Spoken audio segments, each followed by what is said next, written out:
What's up, everybody? What's up, everybody? It's still that preseason right now. Today, we got WNBA action happening Friday night. We have the defending WNBA champions, New York Liberty. The New York Liberty against the newly vamped Connecticut Suns. How are you guys? Welcome to everybody. Love Juju 12 Talks Hoops. That is my name. Your host, Juju. That is my nickname. Been that since I was a child. Whoa, who threw that up? Wow. Welcome to my channel. Come on in. What's up, Groovy? Long time no see. I've been taking a little break, just kind of watching the games. You know, I don't really get to watch them that well when I'm up here with y'all, but that's okay because I enjoy talking to you guys about hoops. Just warming up, getting ready for the season. Marina Mayberry is back in action. If you're on Twitter, I want to say, what's up? Howdy to y'all. Y'all see me on there often under my real name, part of my real name, Julie. And I enjoy reading your guys' tweets. You guys are hilarious. All my Juju supporters and fans.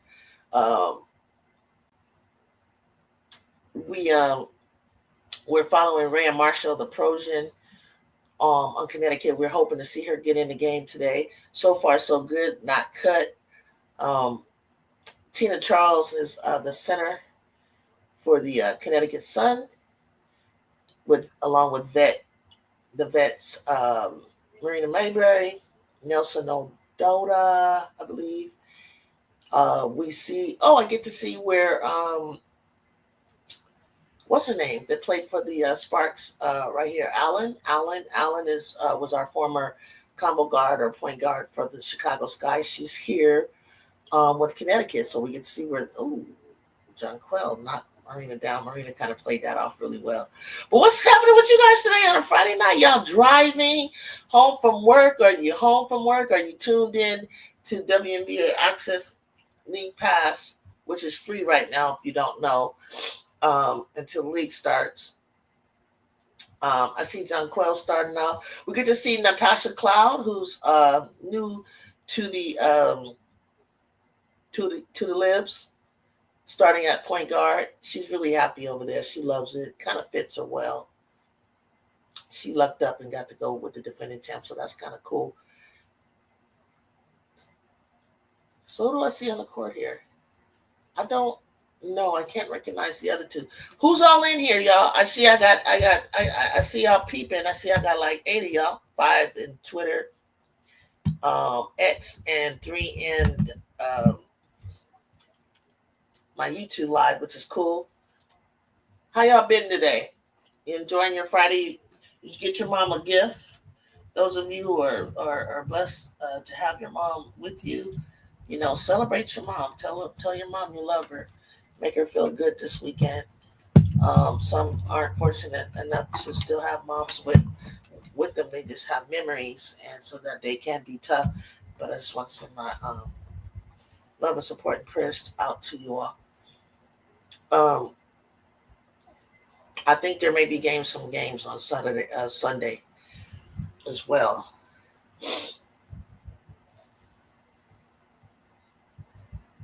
9-9.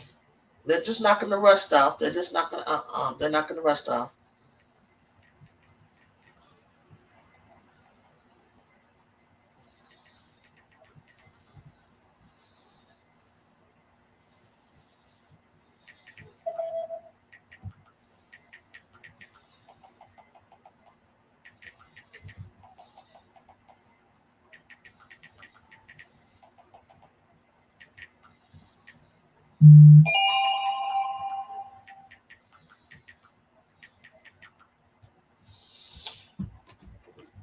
Wait, today? No. Sunday's Mother's Day. No.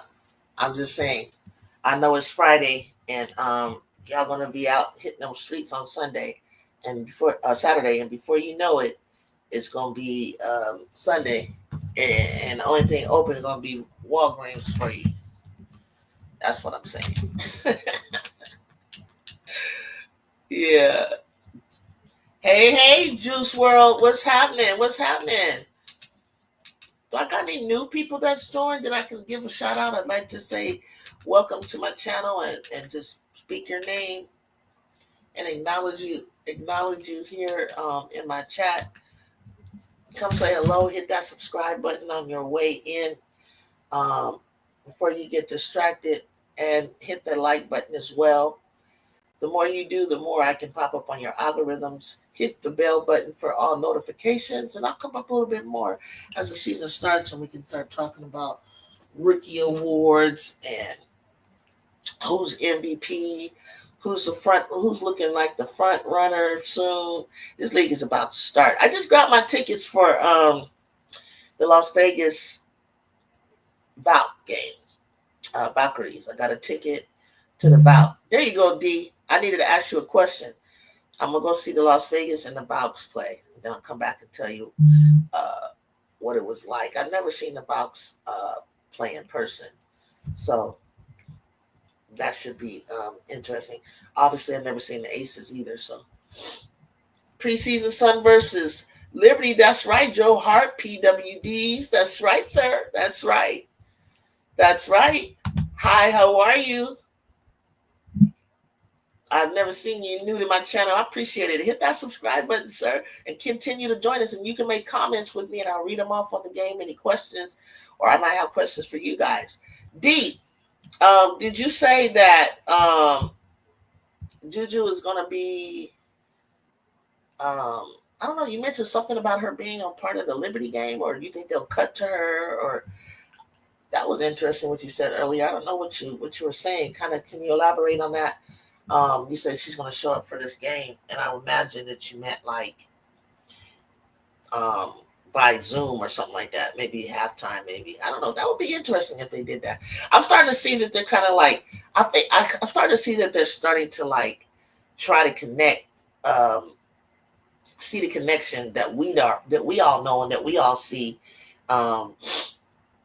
with college and the WNBA, and I think they should do that a lot more because. In the next few years, there's some players that are coming through in these next classes, 26, 27, 28, and I believe and beyond that we're going to be tracking and following as vets are going to retire or start to decline, and the new players are going to be shining and coming forth to where we know them more than we know the vets. Yeah, I think Connecticut does look kind of good early. I ain't gonna lie. They I mean, like I said, you got to know they're knocking off the rust. There she is. Hey now. That's Nip. I don't know how to pronounce that. Kana. I don't even know the track. This your first time? Okay, welcome, Joe. Welcome, everybody. Welcome, Joe. Welcome, Joe, to my channel. That's so cool, Joe. That is so cool. How did you find my channel? Were you just scrolling on YouTube? Or do you follow me on Instagram? I have a lot of posts about the Trojans. This is like a Trojan Projans team. DeWitt said, "Hey Joe, what up, Joe? We need Rayah. Man, we need Rayah in before the fourth quarter. You ain't lying, Nip. Come on. I don't want to rush her too much, Nip, but I don't want her to. I obviously want her to make the team, but I think that I've been following her on social media, and she's so funny. She just talked about like her first experience coming into the game, how like I guess you take your sweats off at the chair in college, but they were like, no, you go to the scoreboard with them on ripaways, do your ripaways and your jacket off, and they have someone there to pick it up. She said little things like that, little details like that. Yeah, she's here. She's here, Jacob. Don't be harassing her. She ain't gonna stay long. I follow Nip all the time, by the way. Nip's not absent. I follow Nip all the time. On Twitter. She's hilarious.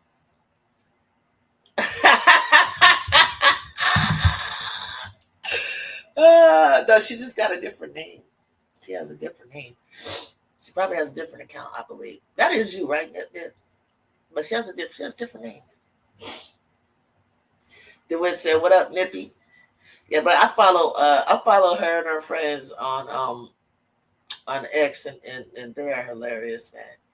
Good game between the live. What's up, Farrell? Hit that like button for me. Long time no see. I was on Sess and Rob's Hot Takes the other day. I actually enjoyed myself.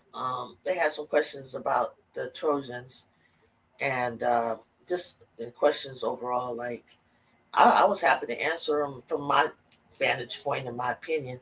I did leave out something when I was talking about the Trojans that I wanted to mention. A lot of people, if you don't know, you obviously know the two players that left were freshmen, integral parts. One had 22 minutes, one had 16 minutes. But we have incoming freshman out of high school, number one ranked in the country, Jazzy Davidson coming. But we also needed to plug some holes, right, for Rayah and Kiki and Clarice. Dominique and AG didn't really play that much. Actually, Dominique Darius is a red shirt, so that didn't really count. But we have some incoming transfers that entered the portal that we picked up. Carr done. Dianya, I don't really know how to pronounce her name yet. Dianya Mendez and Yakia Milton and London Jones. And everybody who's following us, and I don't think they're fully, truly locked in the way that we are. They think that we don't have a center. She's very thin. She's very tall. She's more of a Rayah Marshall. Rayah Marshall's early days. She's very young, and her name is Akia Milton. She's 6'5", y'all. So we have 6'5", 6'3", almost 4, 6'3.5", and Mendez.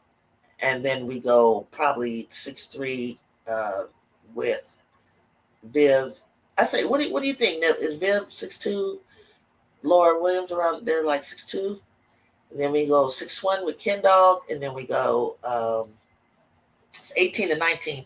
18 Connecticut, 19 New York. First quarter, 2 minutes and 40 seconds left. And we have, I'm blanking out. Jazzy, I guess Jazzy's 6'2", 6'1", 6'2", like 6'2". And then we have Malia, who's about 5'9", and then we have London, who's 5'4". But then we have Brooklyn and Ryan. They're somewhere within the 5'10" range, I think. And yeah, so I think we have enough. I think we have enough to compete. I know that we do, because I see the shakeups all around the country. I think Texas has picked up some new players that people really need to pay attention to. We know about what South Carolina has picked up, and I think UConn has picked up one. So with that being said, okay, so you have these top teams coming back that we would have been right there with had Juju been playing. But I think if we're making a deep run and Ju is healthy, she'll step in second half of the season if it looks like we have a chance to make a run. If not, I think she's out for the year. And but we're gonna make it. We're gonna make a run definitely when she comes back. But I think we're gonna surprise a lot of people because the players that I've noticed that we have, they really fit. They fit the scheme and the defensive scheme that Beth Burns wants to do, and she teaches everybody a certain type of skill set with defense. Defense is one of my favorite things to play, as even though I was a good offensive player. Rayah, Soraya, hey, But we know. Oh my gosh, she came over from X. These are my friends, guys. Oh, you guys, y'all need to come over to X. They are hilarious. Ken, but we know Bree. I recognize y'all. We the underdogs, but I like our chances. Agreed. They're not ready for the underdog story. They're not. These are my new friends, y'all. Thank you guys for joining. They came over from X. Y'all, keep your comments coming. You can talk about the game we're watching right now. You can talk about Trojan. You can talk about whatever you want here in this chat. Okay, same way you do it on Twitter. Because your stuff is hilarious. Y'all be having me dying. But I be agreeing with you. I be agreeing with y'all. Y'all thought I was Juju Watkins. Stan, these guys right here, they love Juju Watkins and they get it. They totally get it. Yeah, this is my Trojan hat. Karen. You like this? It's so nice. It's like embroidered and it says Trojans here, then it has the SC, of course. But then I've also seen the one where it's like upside down. And it's just a really nice hat. And on the side, oh, I forgot to tell you. Okay, so on the side, I think this is the Coliseum. Y'all know how it's gonna go down. Oh, they live in breeze. Oh my God. Look. Jacob, D, and Joe, all y'all that just joined me. D, all y'all. Farrell don't care. I think Farrell's UConn. Look, I got a black one too. I wear my black one too. Look, I wear my black one. So on the side right here, and I think it's on this one too. This is the Los Angeles Memorial Coliseum. This is where we're going to be hosting our Olympics in 2028, okay? And this material is sort of like, I'm up here doing advertisement for them, but look, I got a gang. Y'all don't even know. I got a gang. Nip will tell you, I can show you guys right now, if the camera would pick it up, if I showed you the Juju stuff that I have, my collectibles, that next time I get down there, I'll be getting some signed. Some will go into a frame, and some I get to wear. Right? Some I get to wear. It's sort of like a corduroy material. So, and then this side just says LG. I don't know what that means, but it's called Wooden Grail. Okay, and then the inside it has a little QR code, and if I took a photo of it, I could probably see a lot more of their merchandise. But I gotta say, I have a flat. If you look at some of my other stuff, you guys, on my YouTube, especially the one where I'm in the video where they did the homegrown video. That was the day that I was in that video with my godson, and then a couple times you'll see me just by myself. That was when I first walked in during the warm up of the Notre Dame game, and they walked up to me with the camera. And then I had to sign off on it. He just told me he was uninterrupted, so I didn't really know. But I had the slam T-shirt. So I have a slam. Y'all know the slam cover of Jew.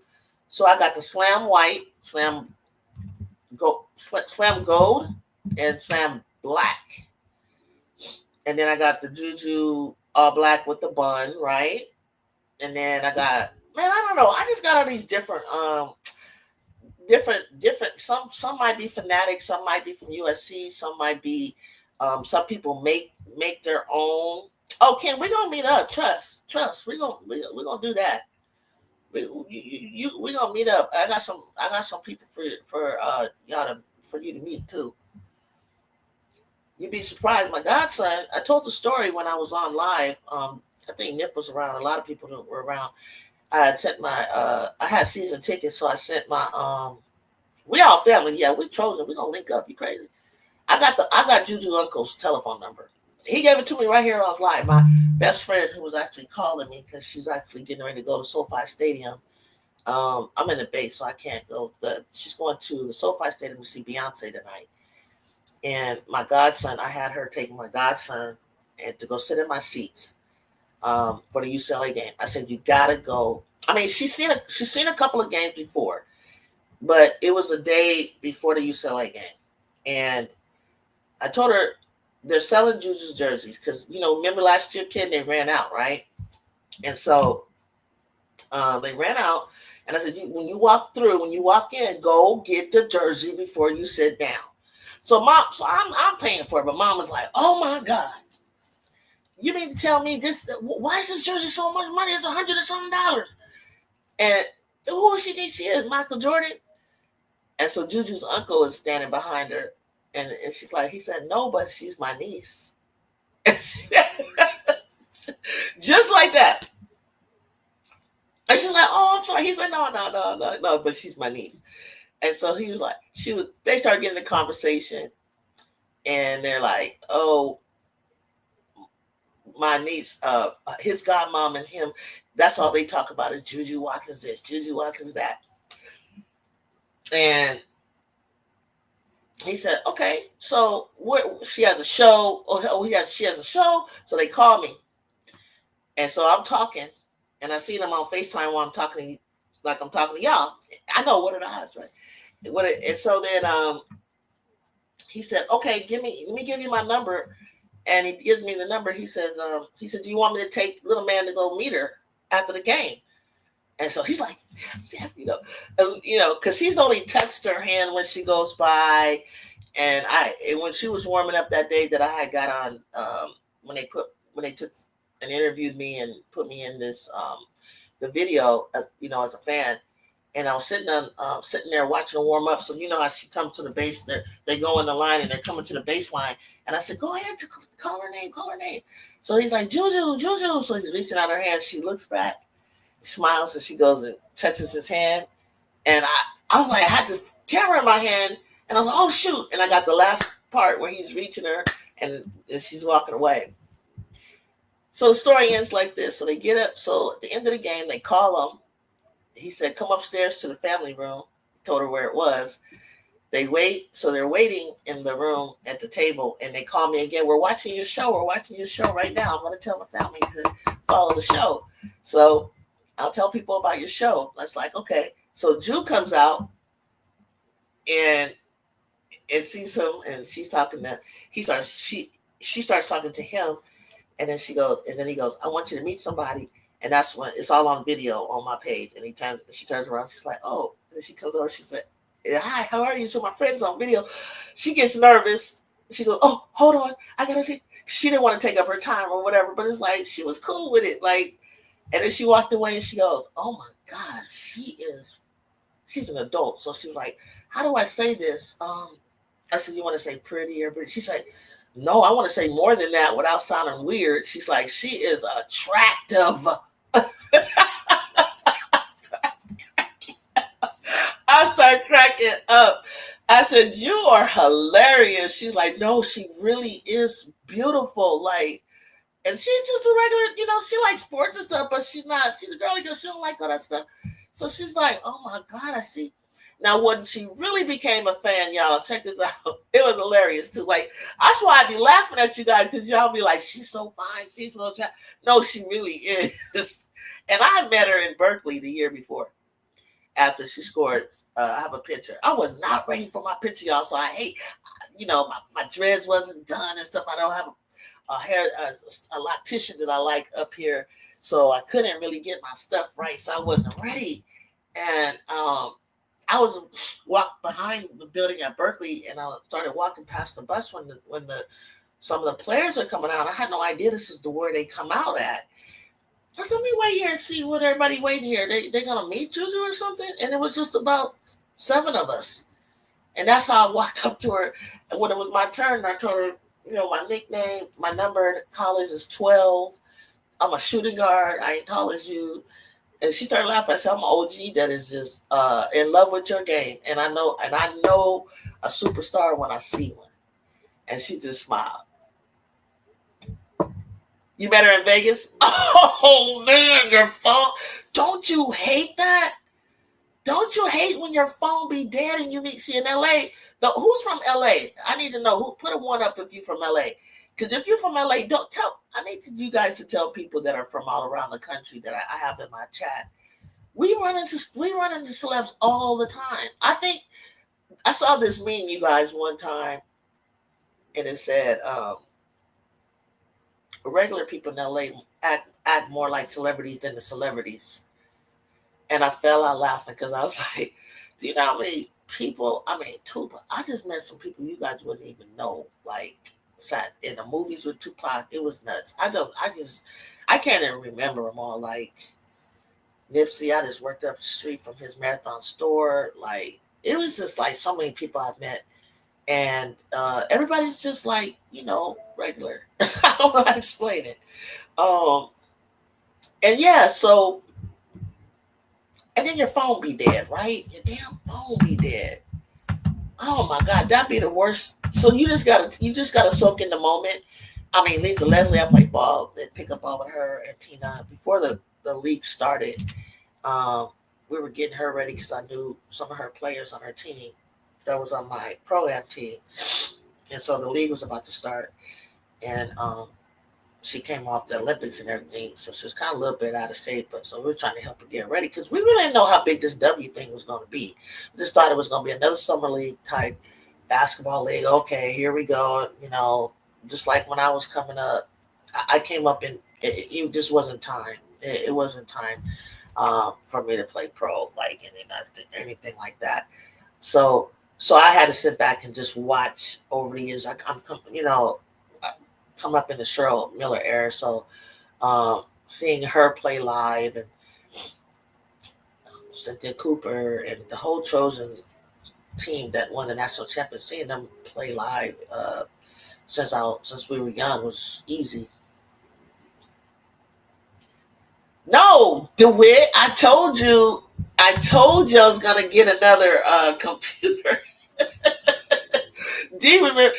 I'm not glitching or anything. Like, I'm finally clear, huh? Yeah. And I was so happy for my new peeps. My new peeps. Look, I'm telling you, we're gonna get together. We're gonna get together. And whoever wants to fly out, we're gonna set up a time, right, guys? We're gonna set up a time. And we're gonna link up at who's from LA? You know where Cholo restaurant is, right across the street from the LA Live, right? We gotta meet up at Cholo's after or before, or we can go to across from the Staples Center. We can go in there, we can go into ESPN or any of those restaurants. Um, what's my favorite restaurant again? That's across from that. They have all kind of imported beers. I can't even remember. I've been in LA so long. But man, we gotta link up. We gotta link up, and we gotta get Drew's attention because she ain't gonna be playing. So I don't know how much access we're gonna have, but we gotta tell her. We gotta meet her. We gotta tell her who we are, y'all. We gotta come up with a name. They got the Reese's Pieces. Who are we? The Duets? Like Juju Beans? Like, what are we? We gotta have a name, y'all. We gotta have a name, y'all. We gotta come up with a name. It's gonna be hilarious. She'll love it. She'll love it. She's so sweet. And then it's like the kids that play in the EYBL league. I know some of the parents that go to Sierra Canyon or they played in the league with her, and then somehow I'll know people. They'll know their kids play. They'll know their kids played. One was on the JV team, and like Drew and Mac are like the big sisters, right? And so I'm meeting them. They're seeing my show. They're calling me and say, "Oh, my daughter knows Juju. She plays this and that, but Juju's like her mentor, like her big sis, and this and that." I'm like, wait, what? Like, y'all have access like that? Crazy. 34. Look at Connecticut. Connecticut is sitting up here like hanging, y'all. 29, 34, 6 minutes and 59 seconds. Johannes is back. Dang, they always get to keep her. How many of y'all watch the New York Liberty and know who Marine Johannes is? I think she got game. She act like Paige Buckets with her game to me. She's so fly. She plays international. Oh my God, what kind of shot was that? Tina Charles is, you know what? Yeah, Tina Charles is here to play. I used to not be a fan because I felt like she was not giving her all. Sometimes, like, I couldn't understand maybe she was just unhappy with the team she was on. I don't know. And so Tina Charles is really like She really like doing her thing, and I'm loving it. I love her relationship with the with some of the younger ball players. I'm trying to get my other light on for a second. Hold on 1 second. Y'all can hear me though.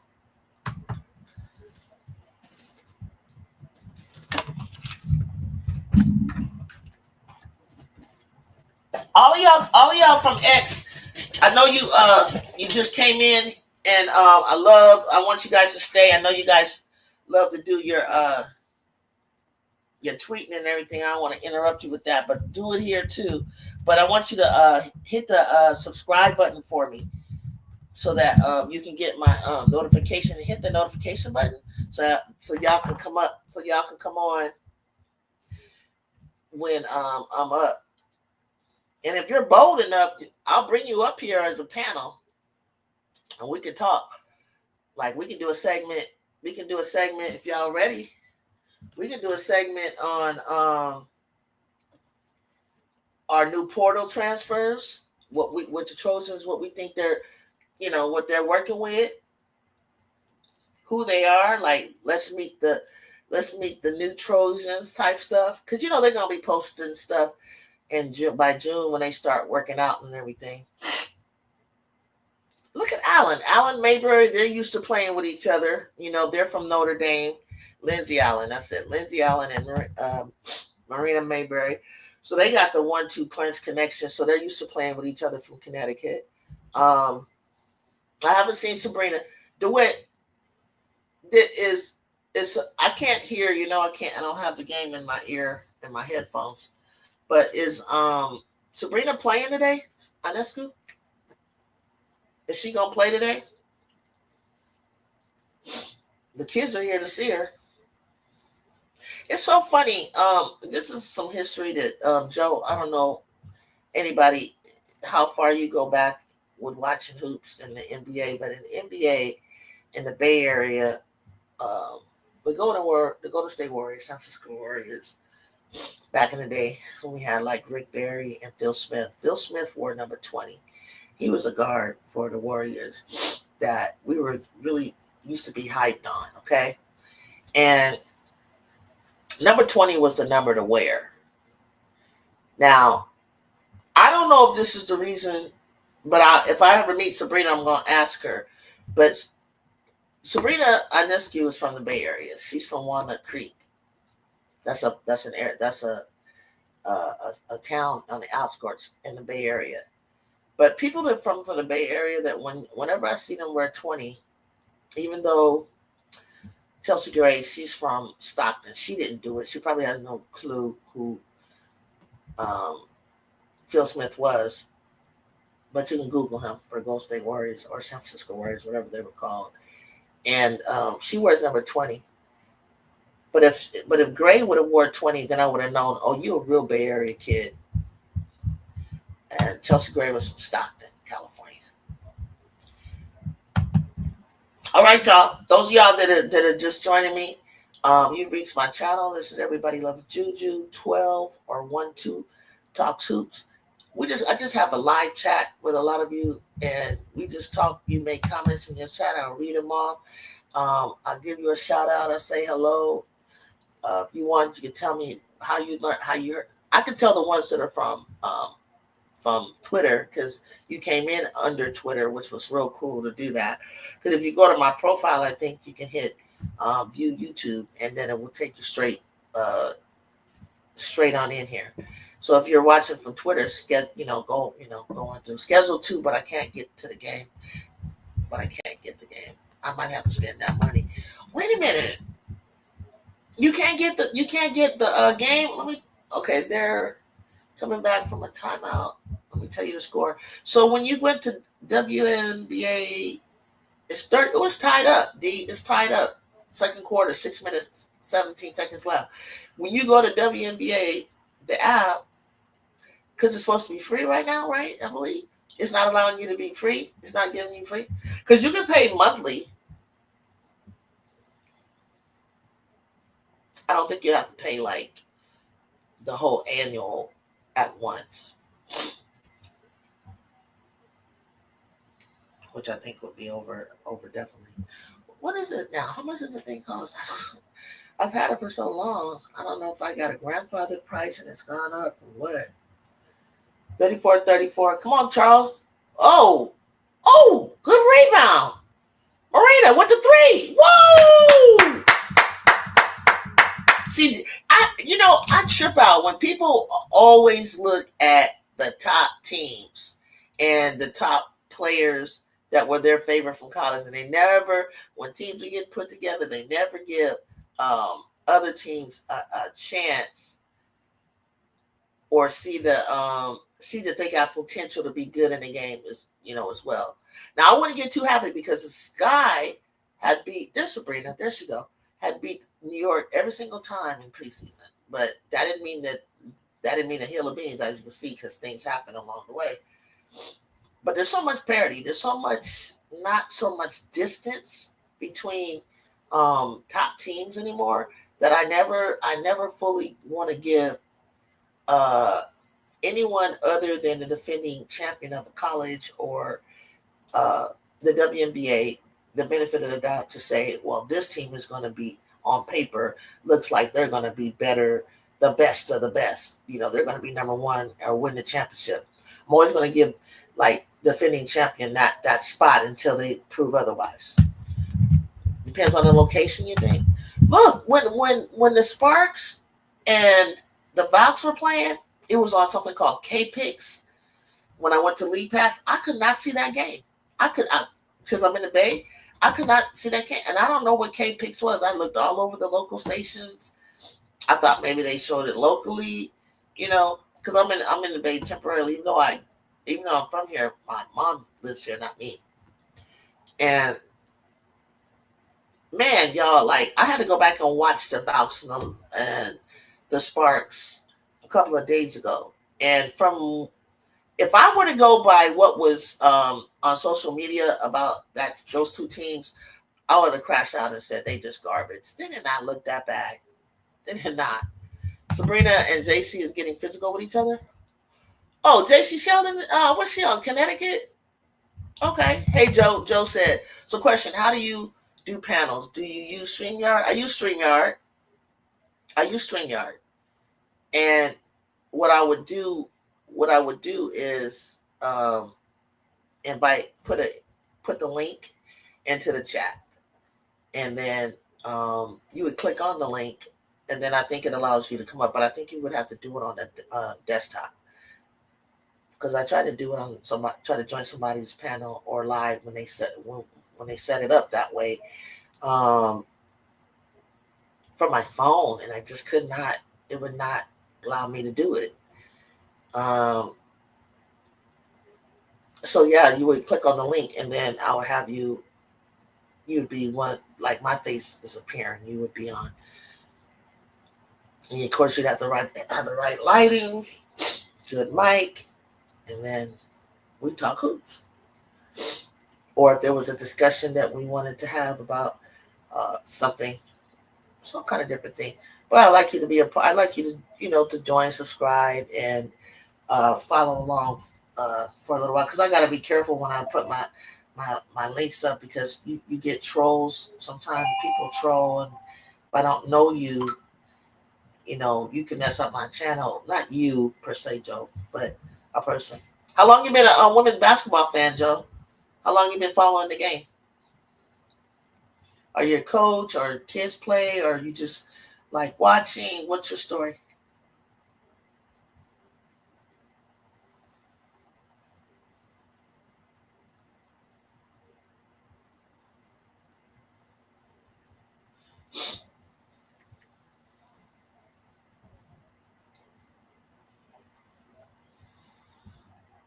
If you could tell me in the chat, that'd be cool.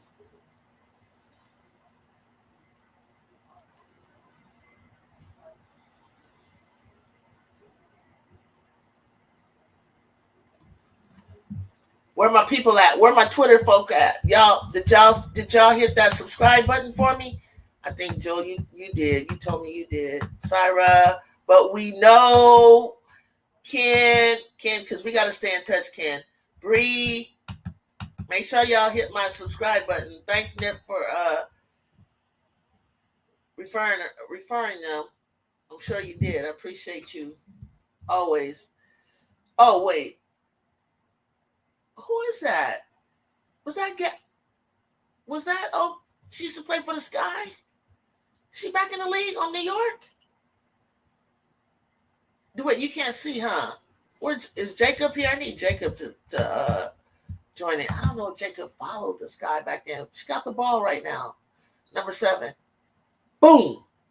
She used to play for the Sky. She was 30. So she's about 33 now.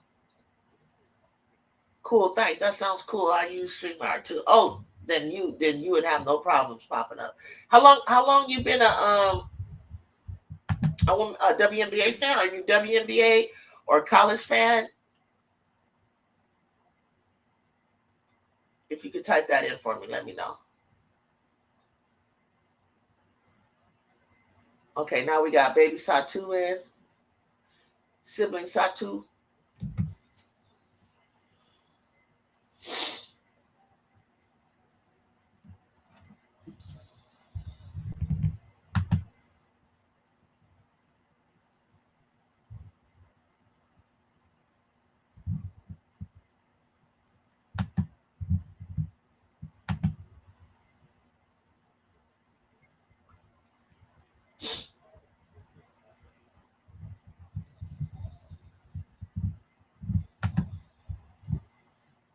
It's a pretty good game, you guys. Connecticut's up. Oh, come on, Tina. You get Rayah in there. She looked tired. She wanted back. But there's too much going on, Tina. What you want to do? She want to take it. Oh, it looked like they were going to call something. 45 Connecticut, 42 New York foul. Hey, they're not calling nothing. I ain't gonna lie. I think I see some fouls, you guys.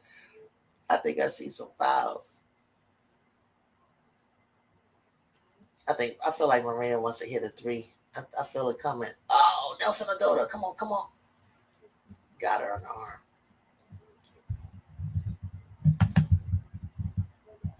What's up, B Will? What's happening? Okay, so you're fairly new to women's basketball. Caitlin got me into the WNBA. Okay. Rising tide raise all boats. WNBA got me back into women's college. I'm periodically media, and I've covered several games. Sorry, I'm a slow typist. Okay, you've done okay. So you came back. You're fairly new to women's basketball, but you probably done men. I'm periodically media, and I've covered several games. Sorry. Oh, you covered some games? Like, okay. Let me bring you up, and you want to come up and introduce yourself and tell me about yourself and tell me what you covered and tell me why you're a fan. I'll put the link. B Will, you want to come up? You can too.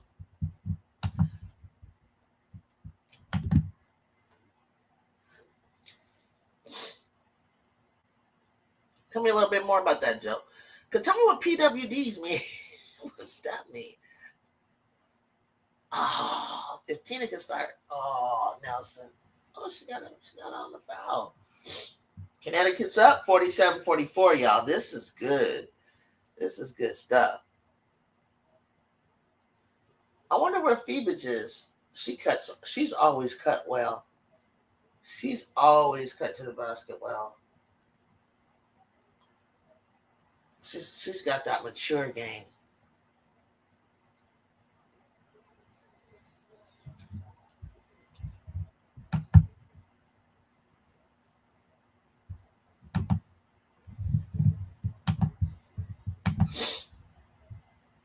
Oh, you can't right now? Oh, no problem. No problem, Vila. I just want you to know. Put my link right there.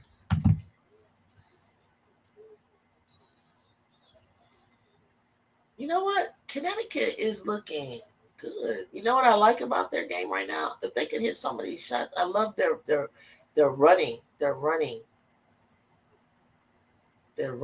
They're pushing pace. Nice steal. Now, Lindsay, go to the basket and score. Nelson Ododa.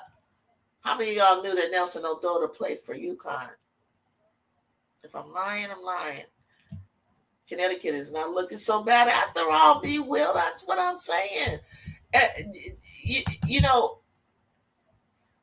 and it's crazy because I think people were trying to look at it from a rookie standpoint. I never would look at it from the rookie standpoint. This is every rookie that comes out of college is not going to hit the floor and be starting over these vets. You say it in one breath that the vets, this is a grown woman game, and then you forget and try to give the credit or advantage to the rookies as far as certain rookies dominating the game, and it ain't time for that yet. Welcome to you, sir. Welcome, Joe, everybody. Hello. Hey, now, tell me about yourself. Welcome. You found me. How did you find me? I did not expect to. Sorry, I'm hearing other things here. Oh, yeah, you got to turn that YouTube down, or the TV, whatever you were watching, YouTube and TV.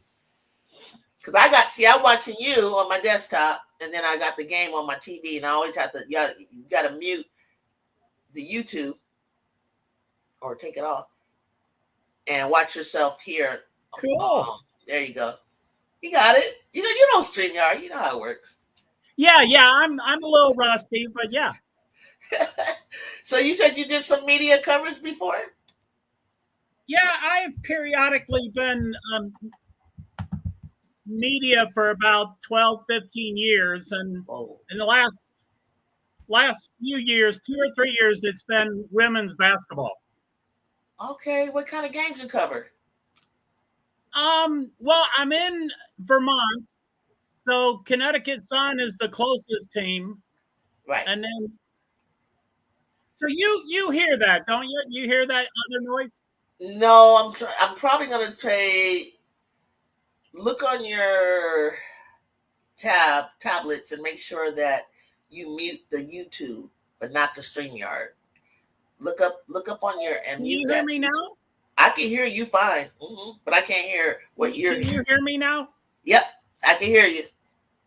Can you hear? You got headphones? Sorry, I'm not really good at this. You got headphones? Let's see. I'm gonna type in the chat.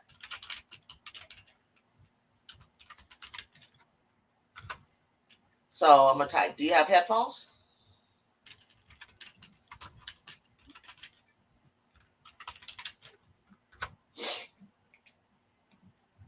You see that?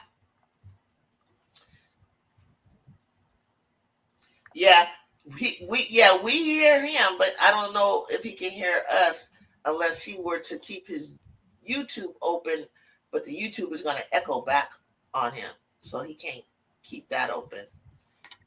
He needs a headphone to the desktop. I'll wait for him.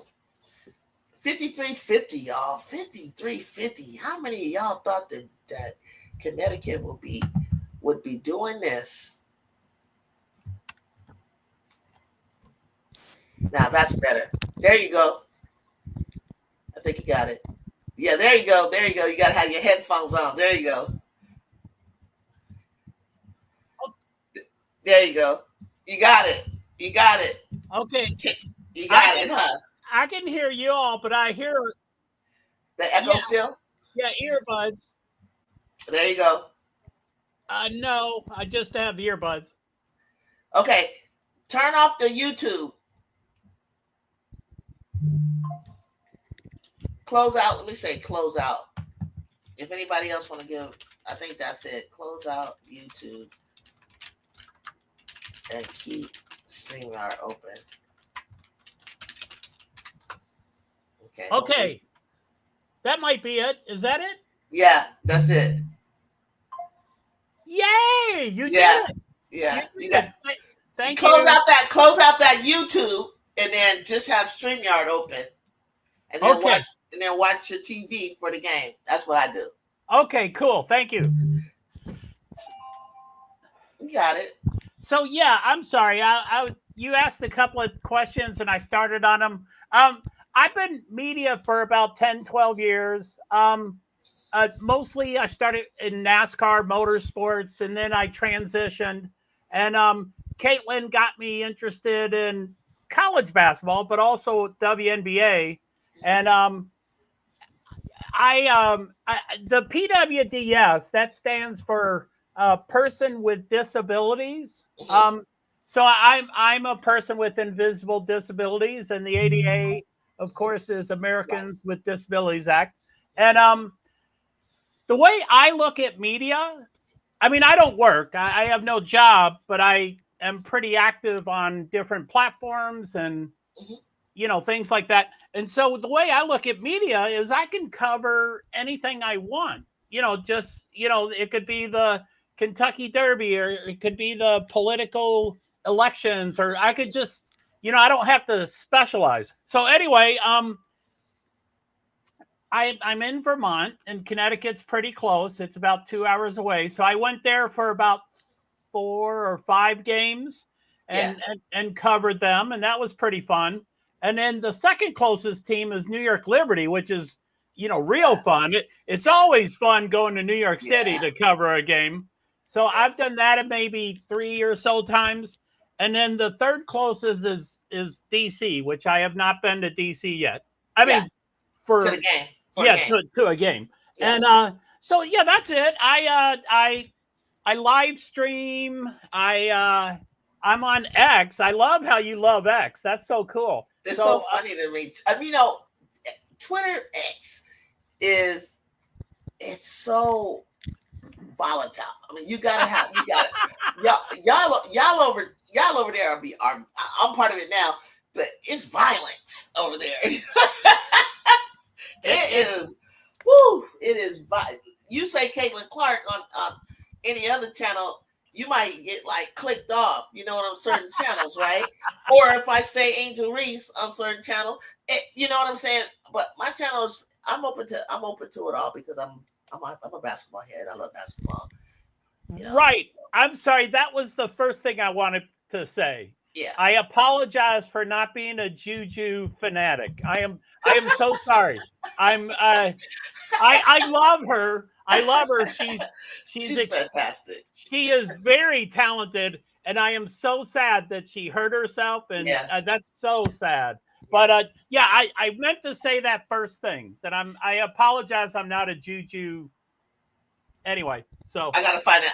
I was telling my peeps that came over from Twitter that are Juju supporter stands, obsessed, whatever you want to. I said, we got to come up with a name, y'all. Like that's what I was saying when you were on. I was like, we got to. I told them Juju beans, but that's so obvious, right? That's what they. My nickname is my first name is Julie, but my dad called me Juju, and you're kidding. Yeah. Oh, wow. Yeah. I grew up. I was born in New York, but I came over to San Diego because he was in the Marines. And I came over to San Diego when I was 2, and I stayed till I was 12. But I grew up playing basketball and in the rec center in San Diego, and so I go so far as back watching the game from the '76 Olympics. Oh, wow! So as a little girl, so I know I knew all about it. But then 2 years later, I'm in the 8th grade, and wow. And I actually started high school in the 9th, but we moved to the Bay Area. So in our Bay Area, they start high school in the 9th. And in the 8th grade, my dad is at a basketball game, and I'm new to the middle school. It's my first year there, and he's yelling my nickname. And they didn't know. They're like, Juju. So the next day at school, now nobody really had been saying too much before until the next day. Oh, so you're Juju. That's what we're gonna call you, Juju. So yeah. So It became Juju this, Juju that, and then it was Juju, whatever. So I ended up playing in high school, doing very well, but I also run track. So Nice. in the in that era, in that area, they never had an elite two sport athlete like me, and it was pre uh, social media, and so they had, I am in the class of Cheryl Miller. Like if Oh, I nice.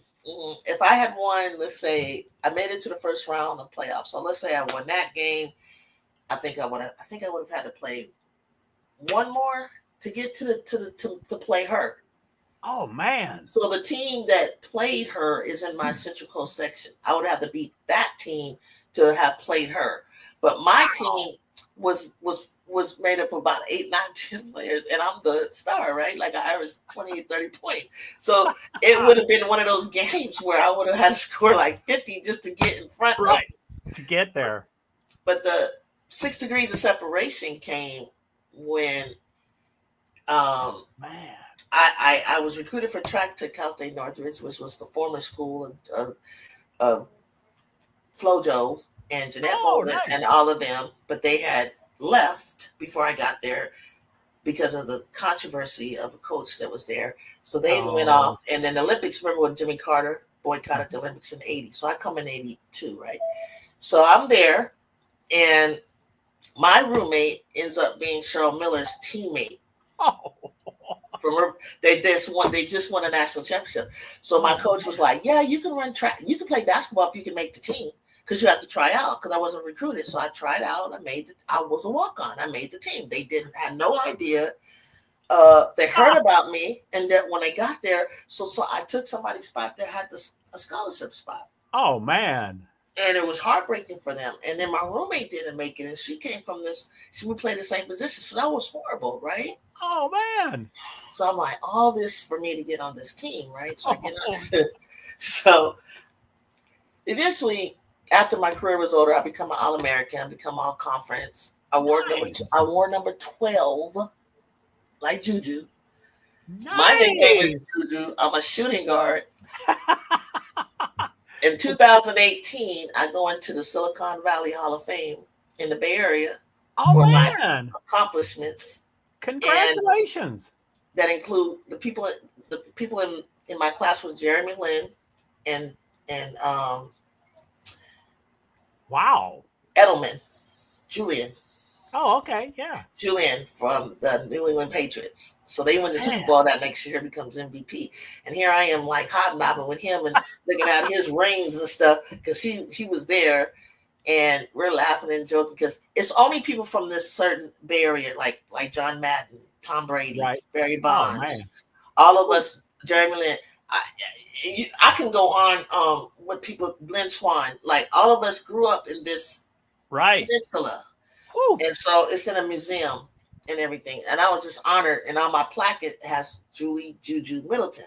Whew. 2 years later, I hear about this kid Juju Watkins, and I'm like, well, who is Juju Watkins? She becomes Sports Illustrated Kids of the Year. This, and I'm like, okay, still, pandemic is going on, so I Right. don't get to go to her games at Sierra Canyon, Oh, which is in a man. city in Chatsworth where I used to live. And I moved out to the Antelope Valley, and so I'm only remotely working. It's COVID, so I'm not seeing this kid. So I'm like watching and trying to catch games. Like, I'm still not on tour yet. I hear her name, but I'm always looking. And for my whole entire since Cheryl Miller, I've seen a Right. lot of Diana Trojan. I've seen a lot of great players, but from Los Angeles, I had not seen another from Southern Cal like a Juju. I mean, excuse Oh, me, like Cheryl Miller. We're always, especially for the Trojans, we're always looking for the next Cheryl Miller, right? oh, man. And I can look, that's a standard that I'm like, please, who is she? What? Let me see. Right. I'm always peeking in. I follow Lisa and Tina in her career. I followed the Ebony Hoffman in their class in early 2000. My friend, Oh, I got to mentor those guys. So then I go to a game, and I go to the alumni game at UCLA. It's the Galen Center against UCLA. UCLA comes out. They come running down to warm up. They come running towards me, and I'm sitting behind a bench because it's full in Candace Park. Everybody's in there. So I'm looking, and these girls come lowering bets. All of them come running out.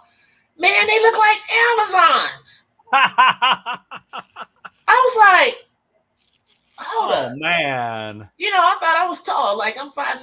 I'm looking at them like, what the? Oh, man. Rayah Marshall was out with the COVID. Man, when I saw them beat them and Juju and them beat this team that was ranked higher than them, then I'm like, I'm hooked. So then I'm like, oh my God, this girl is kind of good. Oh, wow. So then I go back up north to take care of my mom, and I said, let me go watch the Stanford game. But the Stanford game is on a Friday night, 7 o'clock. I don't live on that side of the bay anymore. So I didn't drive to that game. Why did I miss the 51-point game when it was right here in town? Oh. So I'm pissed. So then I said, forget it. I'm going to get up and I'm going to go to the game in Berkeley. So I go and I meet her, and I seen the game, and I'm hooked. So then I started going to Arizona game, Colorado. So I would drive down there and come back up, and I'm like, oh my God, I'm so hooked on Juju Watkins. Like, I can see talent, Joe, from a mile away, and I'm like, yeah, for sure. I'm like, okay. Wow. I said, you guys, this is real. She's the real deal. I'm sorry. You have to see her in person. It's just something about her aura. It's something about how she played. And I was like, so that's how it happened. Hey, Juju, you're watching the Liberty. We appreciate you seeing these ass whippings we had. And I'm over here dying. You can't be watching the same game. Exactly, B. Will. What up, chat? Tulip plays. Hit that subscribe. B. Will. Look. So anyway, I got Joe up here on my platform, y'all. He was in my chat. He joined and subscribed. He's familiar with StreamYard. He's done a little media. He follows the Suns. Now tell me something, Joe. You said you watched the Sun, right? Now you remember when Kurt was the coach, and then we had Stephanie White last year, and now we have, I don't know how to pronounce his name yet. Okay, so we have a new coach. Oh, I don't know. No, I don't know. So I don't know. They blew up this team, and this was the second time I've got to watch Connecticut. Right, I gotta say something. They are not bad. They look good tonight for sure. I think a lot of people picked them to be 13th out of 13 teams, and Golden State Valkyries would be right there with them. But this is not last place team playing. You're right. But I will say this: we're not going to rust off, right? It's only one game. Yeah. Okay. That's what I was going to say. Woody Mack, they playing the Sun, who is projected to be that's what Joe just said, B. Will. He said they're projected to be the worst team in the league. And look what they're doing. They're sticking with the Liberty. Yeah. Yeah, so I'm reading the chat right now. DeWitt said, I was the same way. People kept talking about Juju. I said to myself, look, they just hyping her up until I see her play. Juju is definitely the real deal, bigger than I. No, and I don't buy stuff. I am a critic. I'm like, yeah, okay. Juju this until I saw her 6'2", handling the ball. It was like similar to the first time I saw Cheryl Miller at 6'3". And in my day, in the 80s, early 70s, right? People that don't do that, what Cheryl was doing with the ball. Okay? You don't play 1 through 5 like that. You don't dribble the ball like that. You don't go down the court like that. You just don't. Okay? The girls were not athletic like that. Okay? You might have had a few in a little bit in here and there, but Cheryl was special. No excuses, Tulip. Tulip says Stewie is out, to be fair. No excuses, Tulip. Tulip, listen to this, Joe. Chat said Stewie is out, to be fair, in New York's Liberty's first game, so they're rusty. I said they were rusty, Tulip. I agree. But B. Will said no excuses. It's only one game. And I'm sorry, Juju, I just turned on the comments. I was, anyway, I'm catching up. And okay. If you don't mind, I just wanted to call out one person. The last few days I've been trying to do WNBA watch-alongs and WNBA preseason, and I prefer live. I don't like making videos. I like doing live. And So I've been in a few as a viewer, and Tulip Plays was in the same stream a day or two ago, and we were talking about, hey, who do you pick as the bottom 4 teams? So I just wanted to thank Tulip. Okay. I just wanted to thank Tulip for engaging with me, and she put out. I don't know if it's a she. I'm sorry. Right. I hate to assume gender. I happens to me all the time. But I appreciate that Tulip interacted with me and put their bottom 4 out there. So that's it. Let's do it again. Tell them. You can tell people. I want to hear what the bottom 4 is. I'd like to see that. Yeah, Tulip. Oh, you do remember. That's cool, Tulip. And I was pretty much with Tulip's guesses too. What up, Joe? I've been a viewer up until about 20 minutes ago, and Juju I snatched Joe up. Because when I asked Joe a few questions, so then he sounded interesting, and I was like, "Oh wow, he's not trolling me. He's actually." I'm so new. I'm like probably 5 months in with my channel. I don't know, maybe 5 months. Oh wow, really? Yeah, I only have like 350, but hey, that's a lot more than I thought would subscribe and follow. So I was like, "Thank you." So they say they like me, so I'm like, I like them. I love them. They were hilarious. But Tulip said that, and Tulip, I have to agree with you. If I have to be bare bottom honest, my 2 favorite NCAA players at the moment is Juju and Sarah Strong from Connecticut, UConn. Oh, really? Just if I have to just say today, 2 players that I really thought stood out: National Player of the Year and the Freshman of the Year. I heard all. This is another one, Sarah Strong. I heard all about, and I was like, "Ooh, Sarah Strong. Oh, really? Like, what's she about?" The more I watched her, and the more time went on, and I started to see her in, her out, her 3-level scoring, just certain things that her IQ, and just she's still so like Juju. They're still young, and they're still like learning the game. Believe it or not, Juju is just exceptionally talented. Like her IQ is good. But when her IQ catches up to her talent, it's scary. Because she still learned how to read. She would force things. She would do certain things. Everybody, why did you do that, Jude? But sometimes you're learning on the fly. Like, oh, you don't drive into a zone like that, sweetheart. You got to do this and you do that. And she's learning in real time. But I agree with you, Tula. My bottom 4 was, read that, Joe. My bottom 4 were the Wings, then Mystics, then Sun and Volks fighting it out for the 12th. And when I asked her to, thank you, Tulip, though it seems like a few people agree with you for sure. But for some reason I read it the other way when she sent the list last time, and I was like, man, you say the Wings are 13th, and she was like, no, they're 10th. But let me ask Tulip.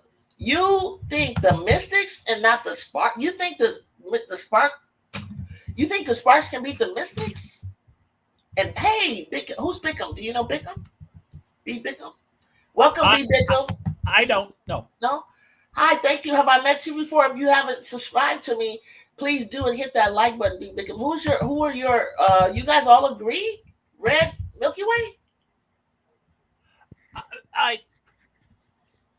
I have to write it all down because there's too many teams to remember them all. But you're right. The Sparks could be down there somewhere. And I think that Chicago is still down there somewhere. But people are like, no, they're way higher. I think they're higher. And I do have to write it down. I can't remember those things. So. Okay, so B. Will says that the Mystics. Okay, so B. Will, the reason you agree is because you think the Mystics backcourt is a problem. Okay, so. Oh. Well, what did you think was going to make a difference? Did you think that Georgia Amor being hurt is making a difference or something? Tulips are hardcore Sparks? Yes. Yes. They're not going to tank. They're tanking for Juju. You go, Tulip. Tulip or Sparky. Pete Davidson's sister. Oh my God, Woody Mac. That was in another chat, Woody Mac. I'm sorry, you guys. It's an inside joke with the. She knows already, by the way. Derek Hamby knows that people think she looked like. I just said it one day. I didn't know that the people on Twitter. I told you they're violently honest over there. I said she kind of looks like Pete Davidson, and Who, Derica Hamby? yeah, a little bit. Yes, Tulip. I'm from LA. I tried out for the Sparks when the first season, and that was just off on a humbug. I actually made it to the B squad. It was a C, which was the top squad. B was in the middle. A was like, yeah, old heads trying out. I hadn't even played ball in years, and I was still hooping. I just started back, and I got pulled up to like the B tryout team. Mystics backcourt got a bunch of relief players. Only real starter is Sykes. Okay, I hear you. I can't remember who else on that Mystics backcourt. I think Citron, is going to do great. Citron. And Erie. Erie Uffman, my girl Kiki. Don't mess up that name. Kiki is gonna. I think those two are gonna show up. I think they're gonna show up. I mean, Kiki already showed up with Sophie. 12 points. So 12, she held her on against Sophie. Huh? Whoa, man! She was eye to eye, man. Well, she was 4 inches taller and eye to eye. Kiki was the second leading scorer with 12 points the other day. So. Yeah. Oh, yeah, Tulip. I sure did.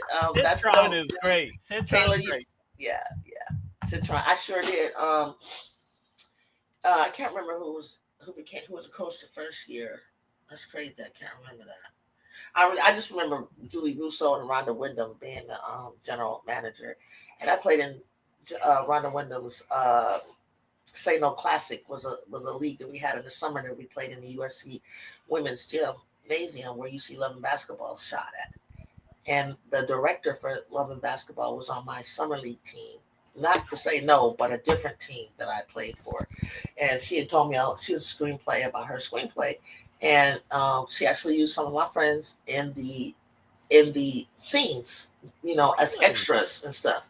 Nice. So players, like I could have done it, but I was working for LA County at the time as a social worker, and I was in emergency response. And so when she had this shooting for the tryout for it, I was like, I couldn't really get out for it to do something like that. But right. Wow. Good work. Social work is good work. Thank you. Thank you. Yes, I did 31 years. I just retired. Holy moly.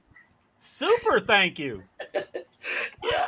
And it's funny how I fell into doing what I'm doing. And so I don't even really miss it. Like, I don't even really, I had to do what I had to do because I'm a caregiver for my mother, but it was starting to be that time. I was ready to go to the next level for sure, but it was time. It was like, I'm glad I did it, that I retired, and I felt like I fulfilled what I need to do, and I'm back into something that I love.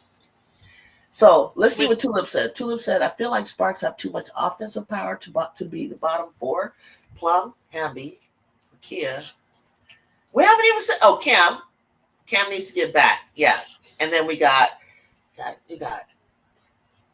I saw Ari McDonald out there. I saw, why do I feel like you're missing somebody, Tulip? Who else are we missing on the Spark? There's somebody else.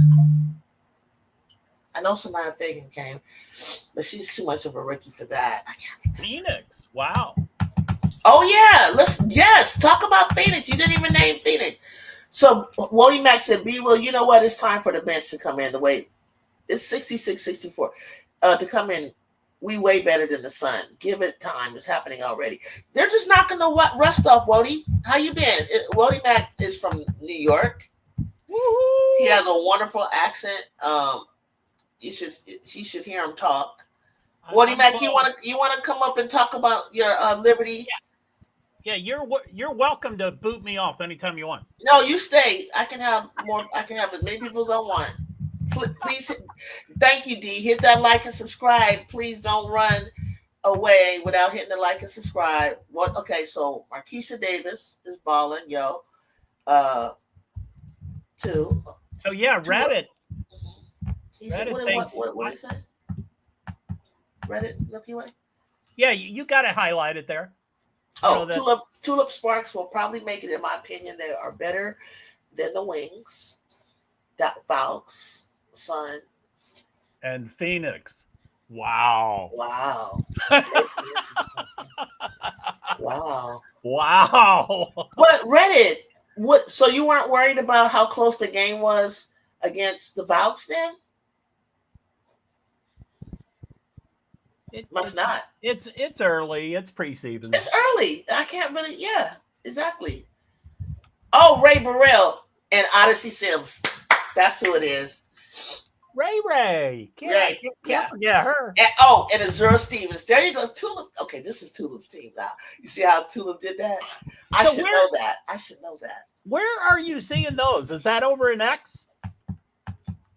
Nope. It's right there in the comments. I see Tulip on your right-hand side. Make sure it's not on private, but it's on comments.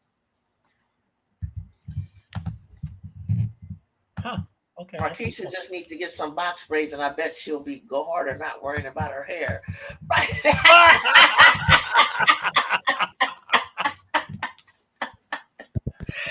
No, he's got it. You know what? I love the way the beauty side of the game is compared to my time because we didn't care about hair and all that kind of stuff and nails and makeup and all that, except for Lisa did. And Tina Thompson will put lipstick on. But these girls with too much of that hair slapping me in my face, I cannot. That's too much. I have to agree with Wody on that. They're big into it these days. I mean, I love it, but sometimes I think it might be a little distraction. I'm gonna let Wody come up here because my dog is staring me in my face.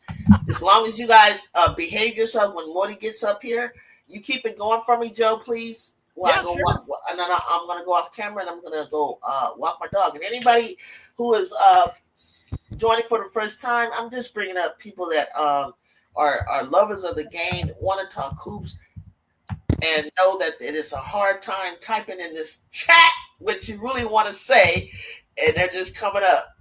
They started Zur, Ray, KP, Rakia, and Happy. Yeah, that's a good squad. That's a lot of experience right there. Juju, I told you they're tanking for Juju. Ray, make sure, I don't know if you guys can read the comments. I'm gonna bring Rody up and I'm gonna scroll down. Hey, Rody, whoa! Take over for me. Can you hear me? Yeah, go ahead, go for it. Great. Hold it down for me, Rody Mac. Hold it down. I gotta walk. You know what I gotta do right now? My mom and the dog. I'll be right back. Yeah.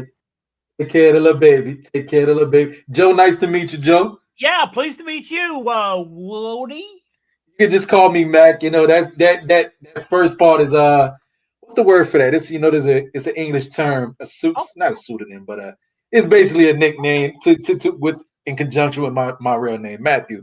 My name is Mac. Yeah. Mac? Okay, I'll call you Mac. Thanks. And you're from New York? Yes, originally from New York, born in New York, but spent a lot of time raised a lot of my years in the South in New Orleans. So that's kind of where the Wody part kind of comes in. Wow, cool. Around the time I was living down there, that was actually a thing they were saying back. For those that know, when Master P and Chris Brown and all them were saying, Wody was like a little slang for a while.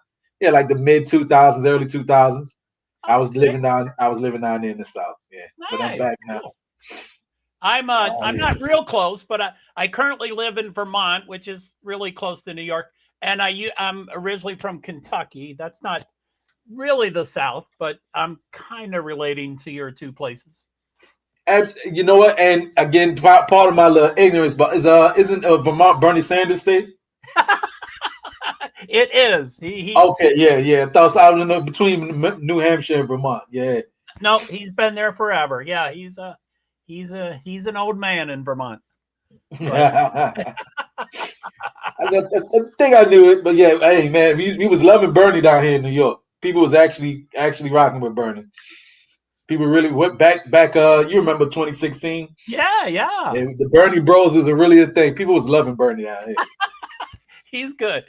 Now, this is my first time as a viewer here, and this is certainly the first time I'm a panelist here.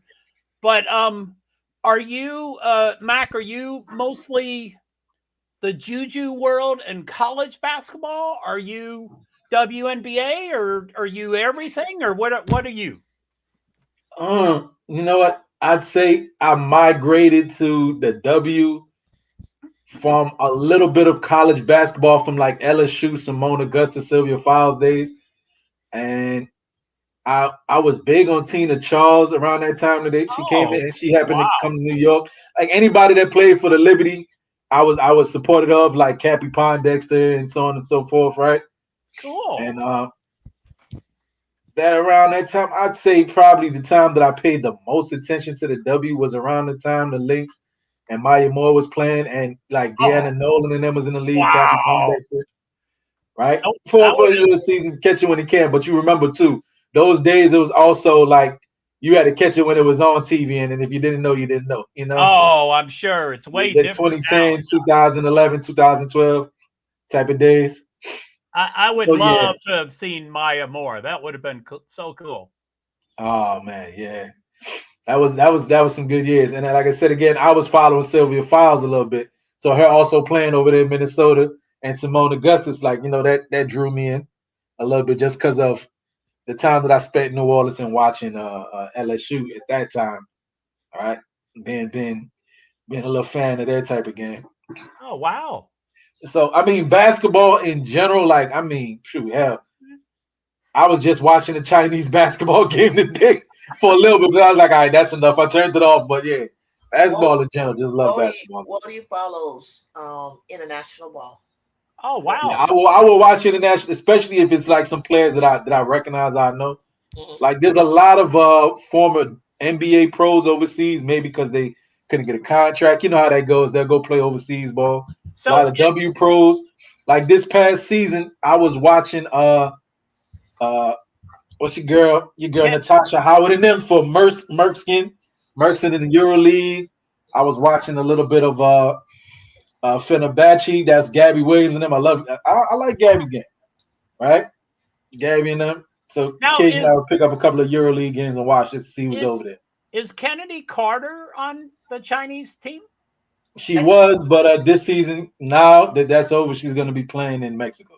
Oh, okay. That she signed for a team in Mexico. Oh, okay. Thanks. I want to hit up the chat. Yes, I'm going to go live, and I'm not going to be just going live for my Pacific teams. You know what I'm saying? Like, like I would have just done like Sky versus whoever, Sparks versus whoever, Aces versus whoever. Then I like Seattle, and then now I got Kiki over in the Mystics from the Trojans, and I gotta look for Rayah over at Sun. So then I said, forget it. I've just gotta just open myself up, doggone it. You know what I mean? Like I can't.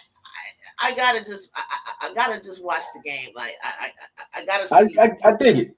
I dig it. And so like, I'm not gonna do that. I'm gonna open myself up to CC fans as well, because my thing was nothing personal against CC. It was just the fact that, like, when you super hype someone up, and I'm not seeing what you're seeing, and it may be my fault because I didn't really watch a lot of Iowa games, so to kind of get it. But the second part of the season of the Fever, I was impressed. I was like, she's killing it. I was like, in her own little way, she's killing it. I'm more of a herky jerky. Even growing up watching. My brothers started watching, and my dad were watching the NBA. So they leave the house. I kept watching the game, and all my life I was always. I lived on the West Coast, but I was always an East Coast. My eyes drew to the East Coast teams, right? From the Celtics to Bernard King and the Knicks, and over here looking at Detroit Pistons, and then I liked the Sixers originally with Dr. J. My eyes drew towards that type of physicality in the way they played. Wow. And it's funny because I play more like Showtime, running gun and all that.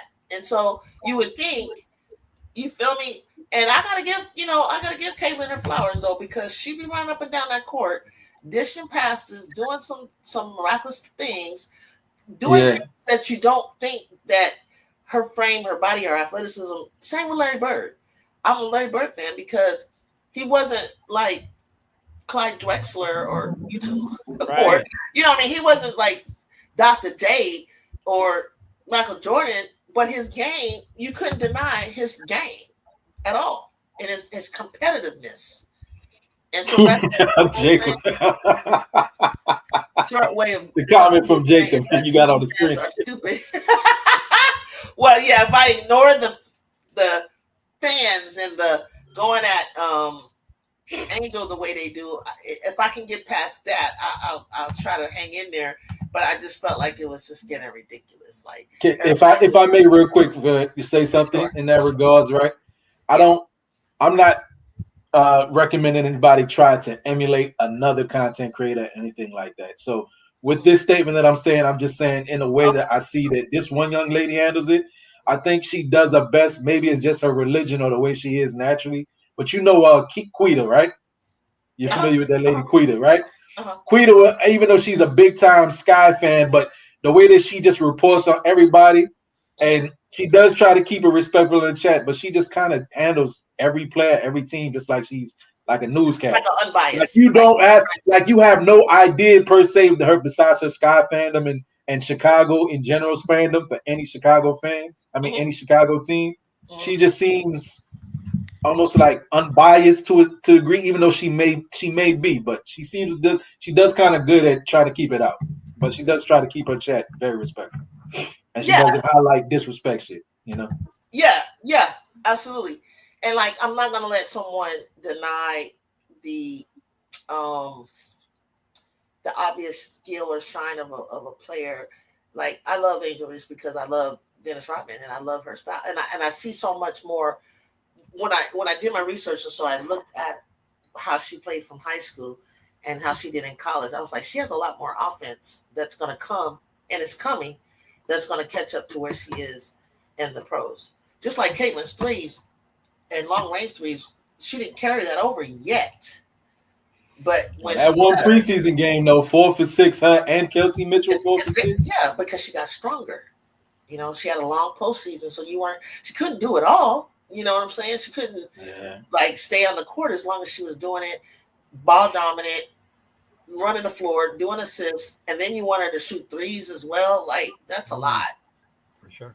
Your legs are going to be gone. So, like, I expected to see the threes start falling, and when they do, that's dangerous. Just like with Angel, she starts hitting her mid-range and threes.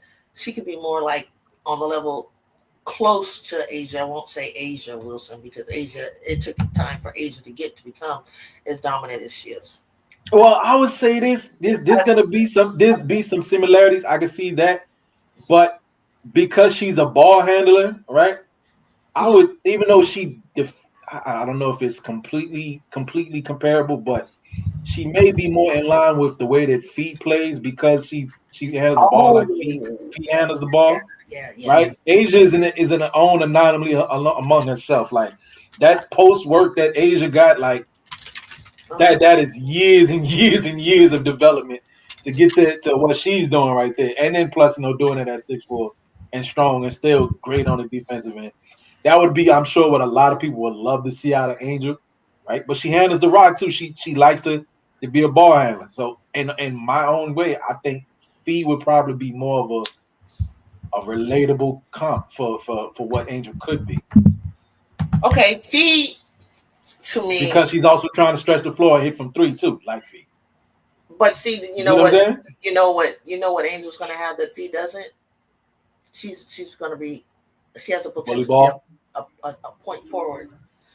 Yeah. Angel's a point forward. That girl can handle the ball. She used to be a guard.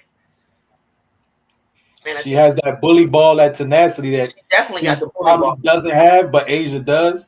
So I think that's why a lot of people may feel she's more comparable to Asia because of that tenacity, that bully ball. Yeah. Right? Yeah. And with Lisa working on her, doing what I was screaming at the screen to do last year is to shoot the ball higher off the doggone glass. I don't understand where the post player coaches are anymore for the women. Like, if you look at what Tyler Marsh has in his, I'm gonna tell you where Teresa messed up. Teresa's a good coach. She connects with her players. She's a motivational coach. She's inspiring. She does know her X's and O's.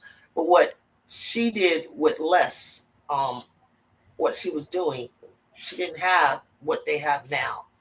But what she didn't have that Tyler has is he has better assistant coaches. He has Courtney Paris, the Courtney Paris from Oklahoma Sooners that played with the blonde. What's that coach name? Coach Ty Harris and Courtney Paris. I remember seeing. I don't know Courtney Paris. Courtney and her sister. Her dad used to play for the 49ers. He was a football player. Bubba Paris up north where I'm from. And Courtney as a coach for the post players, excellent. Then she went and got the Nigerian coach. You should know this because you wanted the Nigerian coach, well, I think, to be a coach. She went and got the Nigerian coach over there. I know that they did pick one up, yeah, but I wasn't familiar. I thought it was her. I could be wrong, but she's an international coach. And then yes, she did get Tanisha Wright. So people, I think Tanisha Wright would be a better assistant than head. I think she needed more time in the assistant seat. Plus, they have a relationship; they know each other. And then I think they got one more coach that I can't remember right now, but I remember thinking like, "Dang, you got that coach, that one too." So I'm about to Google their staff. I'm about to Google their staff, see who. And I'm gonna tell you who that player development coach is. Oh, check it out. Go look. Because I'm telling you, he's got it going on. Angel is Rodman Draymond mixed with Tulip. You know what, Tulip? I don't think no. I'm not listen, no. I'm gonna say no to Draymond in the sense that Draymond, he does a lot of sneaky stuff. Aaron Johnson. Angel does. Aaron Johnson is the player development coach. Who is it? I know y'all like that. That means absolutely nothing to nobody. Who's the Aaron Johnson. Aaron Johnson. Huh. And Jack, I got his bio pulled up. Would you like to hear it? Yeah, tell me about Aaron Johnson. Sure. So Sky, this is from the WNBA website to itself. News press release released on April 21st, 2025. Yes. Chicago. The Chicago Sky finalized the rest of their support staff ahead of the 2025 season under head coach Tyler Marsh. Aaron Johnson is joining the staff as a player development coach. Johnson comes to the organization after spending 2 seasons in the same role at his alma mater of University of Alabama at Birmingham. Prior to that role, he served as a graduate manager for 2 seasons. He played professionally overseas in Finland, Romania, and Poland while spending a season with the Bakersfield Jam in the NBA Development League. Additionally, he also played 4 years at UAB from 2007 to 2011. Also playing alongside Marsh. Oh, he played with Marsh from 2007 to 2008. He has connection with all of these people. Whoa. Hey, D-Will. He got connections. With the Blazers. With the Blazers 2007, 2008. Johnson currently holds the all-time program assist record with 664. Set the single season NCAA record with 239 assists during his senior year, and led the NCAA with an average of 7.7 assists in 2011. Marsh says, I'm very excited to have Aaron join our staff at the Sky, Marsh said. I played alongside him in college and know how much passion and knowledge he brings to the game. He is committed to maximizing player potential, and I know our players will benefit greatly from his expertise and experience. Mm-hmm. All right. And that's basically all. And then they go into more. Now, we were to go and look at last year who she had, and I guess she got hired at the last minute. Okay, so it's not her fault, and she had to throw something together. She had no time to really put together a really solid, staff.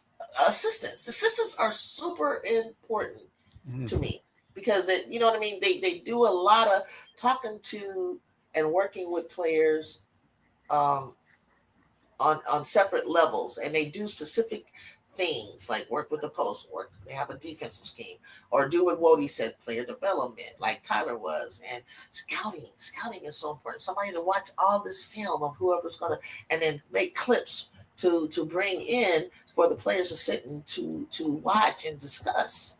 All of those things are important. These games are played like when the season starts, they're gonna be playing and flying and traveling. You know, they may even have to, while they're on the charter jet, have to watch the film and go over it while they're on the plane.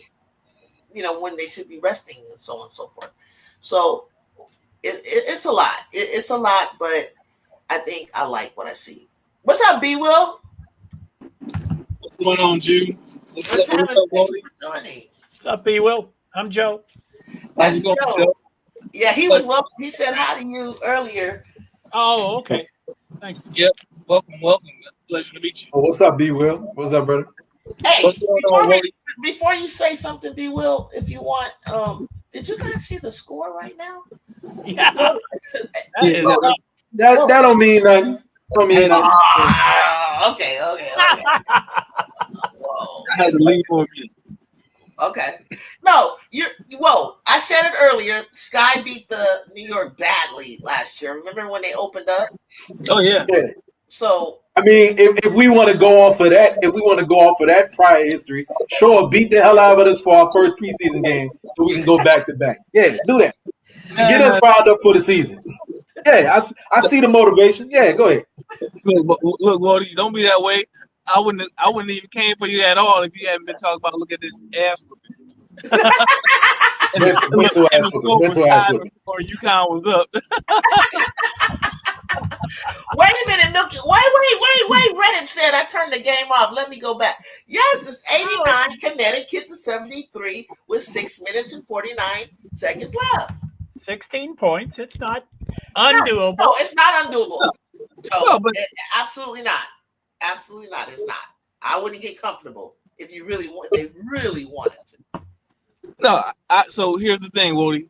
And Wody, look, 50. You did. Wody know he my guy. We go back. We go way back. You know. But anyway, look, I don't disagree with nothing you saying, no, Wody. In terms of I'm liking how some of the players on New York are playing. I'm pleasantly surprised by Burt and Davis. Marina Johannes, I expected that from her. You know, I didn't know if she was gonna come back. I know she was gonna come back, you know, straight off the plane and be hot, but yeah. So yeah, New York is what it is. I was thinking like just the other day, and you might have been up in Prince's panel when we were talking about this, but I was thinking just the other day that New York is not the same team that they were last year, so I don't see why people are thinking that they are automatically gonna repeat as champs because they lost Salute, they lost Lainey Hamilton, and they lost Kayla Thornton. So we didn't lose. Lainey Hamilton is hurt.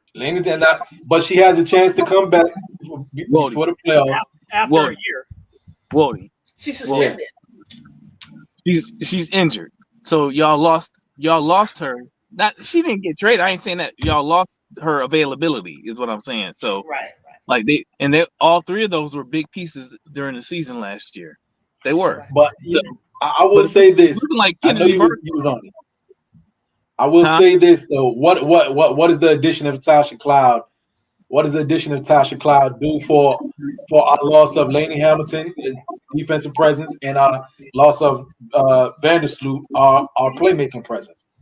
Wouldn't that kind of equal itself up if you think about that? No, one player doesn't equal two. I'm sorry. I don't care who they are. One player doesn't equal two. Unless they're Juju. I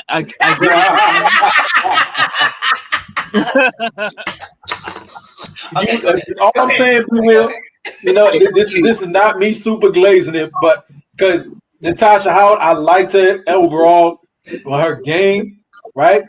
And I like her even more now that she's on my roster, on our team.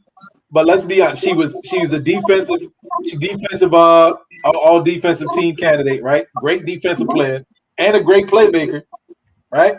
And so you've lost two of those things on your team. Now she can't beat two people at one, but she serves both of those purposes though. And she's 6 foot.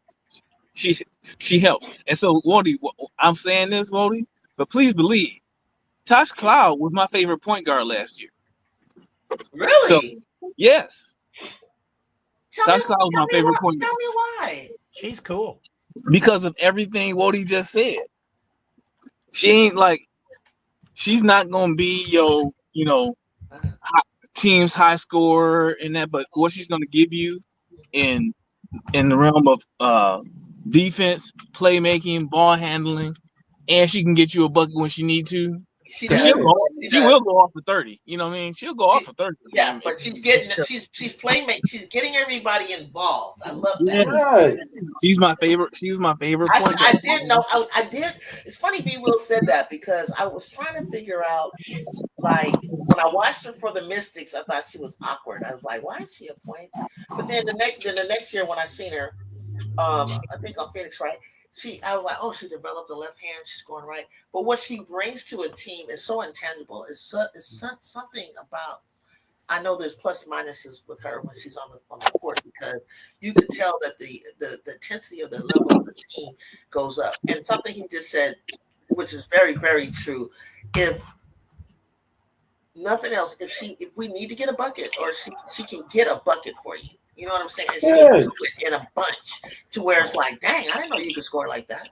Like, I'm starting to really appreciate her a lot, and seeing, like, I thought she was on the tail end of her career. I really did. I thought, like, oh, they giving an old school, but then I'm like, ooh, she's actually in her prime right now. I get it now. I get it. I didn't see them switching Sloot out, but Sloot is better with HBL behind her because Sloot's, due to age, wear and tear on her, what she's going to teach HBL to do, that when she comes out and HBL comes in, you're not going to see a drop off. And HBL brings something that Sloot doesn't, and Sloot brings a lot that she doesn't. And what Sloot does better than Allen, Dana, and Kennedy tried, but Sloot gets that ball to Camilla so well that I think you're going to see Camilla Cardoso play it 10 times better when she realizes that, honey, all that work you're doing, you're going to get rewarded. Because Camilla Cardoso, she was like open, and it gets frustrating. Like, you're working so hard and you don't got that much time for a guard to get it to you. And it wears and tears on you to work so hard to get open. Madison was putting that ball on Miller. Did you see that? She was putting it on him. I was watching that. I was like, oh yeah, she's gonna unlock Miller in that pick and roll game. So I was like, Miller, you better be ready because you two on the pick and roll is dangerous. Her and Angel don't quite get it yet. I see them talking on the bench, which is fine. Angel is gonna come differently. And it may not come from a pass from her, but Sloot and Miller is something special with that. It's already forming. We see it. It's already forming on that end. Scary. I saw it. And I'm not the one. We keep, but even in basketball discourse, whether it be the ESPNs or the Fox Sports of the world, right? I'm not gonna be the one to start any confusion, right? I was watching. I'll let y'all be the judge, but I was watching the clip that they were showing when Sloot and Angel was sitting on the bench talking to each other. And Sloot rolled her eyes one time, was like, and saying, yeah, I know. Now, anybody can read into that how you want, but when you talking to somebody and they roll their eyes and be like, yeah, I know. You can take that one of many different ways. But I don't know how I would take that personally as somebody on the outside looking. I think I know what you're talking about. I saw it. But I was hoping you didn't roll the eyes and like, yeah, I know. But I think she has to understand Angel's not trying to tell her how to do something that she's done at a high level as a champion. She's really trying to connect with you, Sloot. You got to open up. You got that with Camilla. She's trying to connect with you because that's how smart Angel is. She knows who she needs to connect with in order to, you got to have that kind of communication.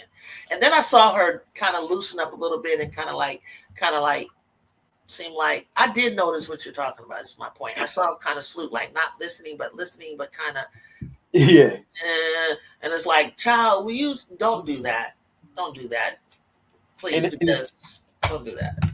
In a sense, in dealing with somebody, especially even if I coming onto a job, even me coming onto a job, and I'm the new person, and I may be more experienced than the person you have there, or because of prior experience, I know more.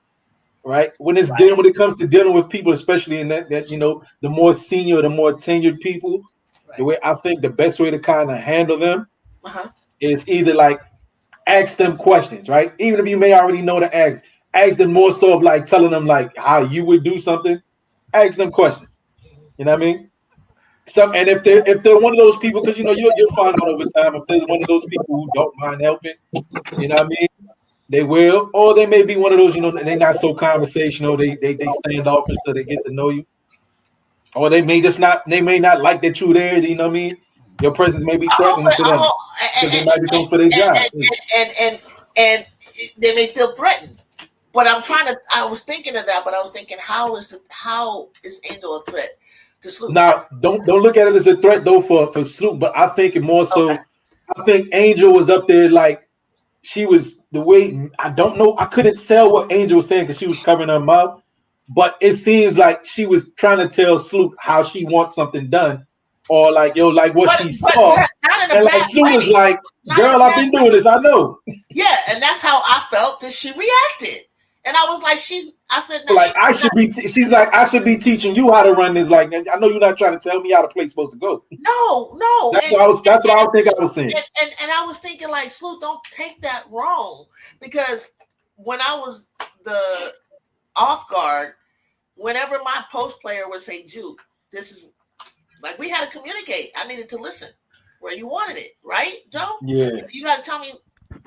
I need to know.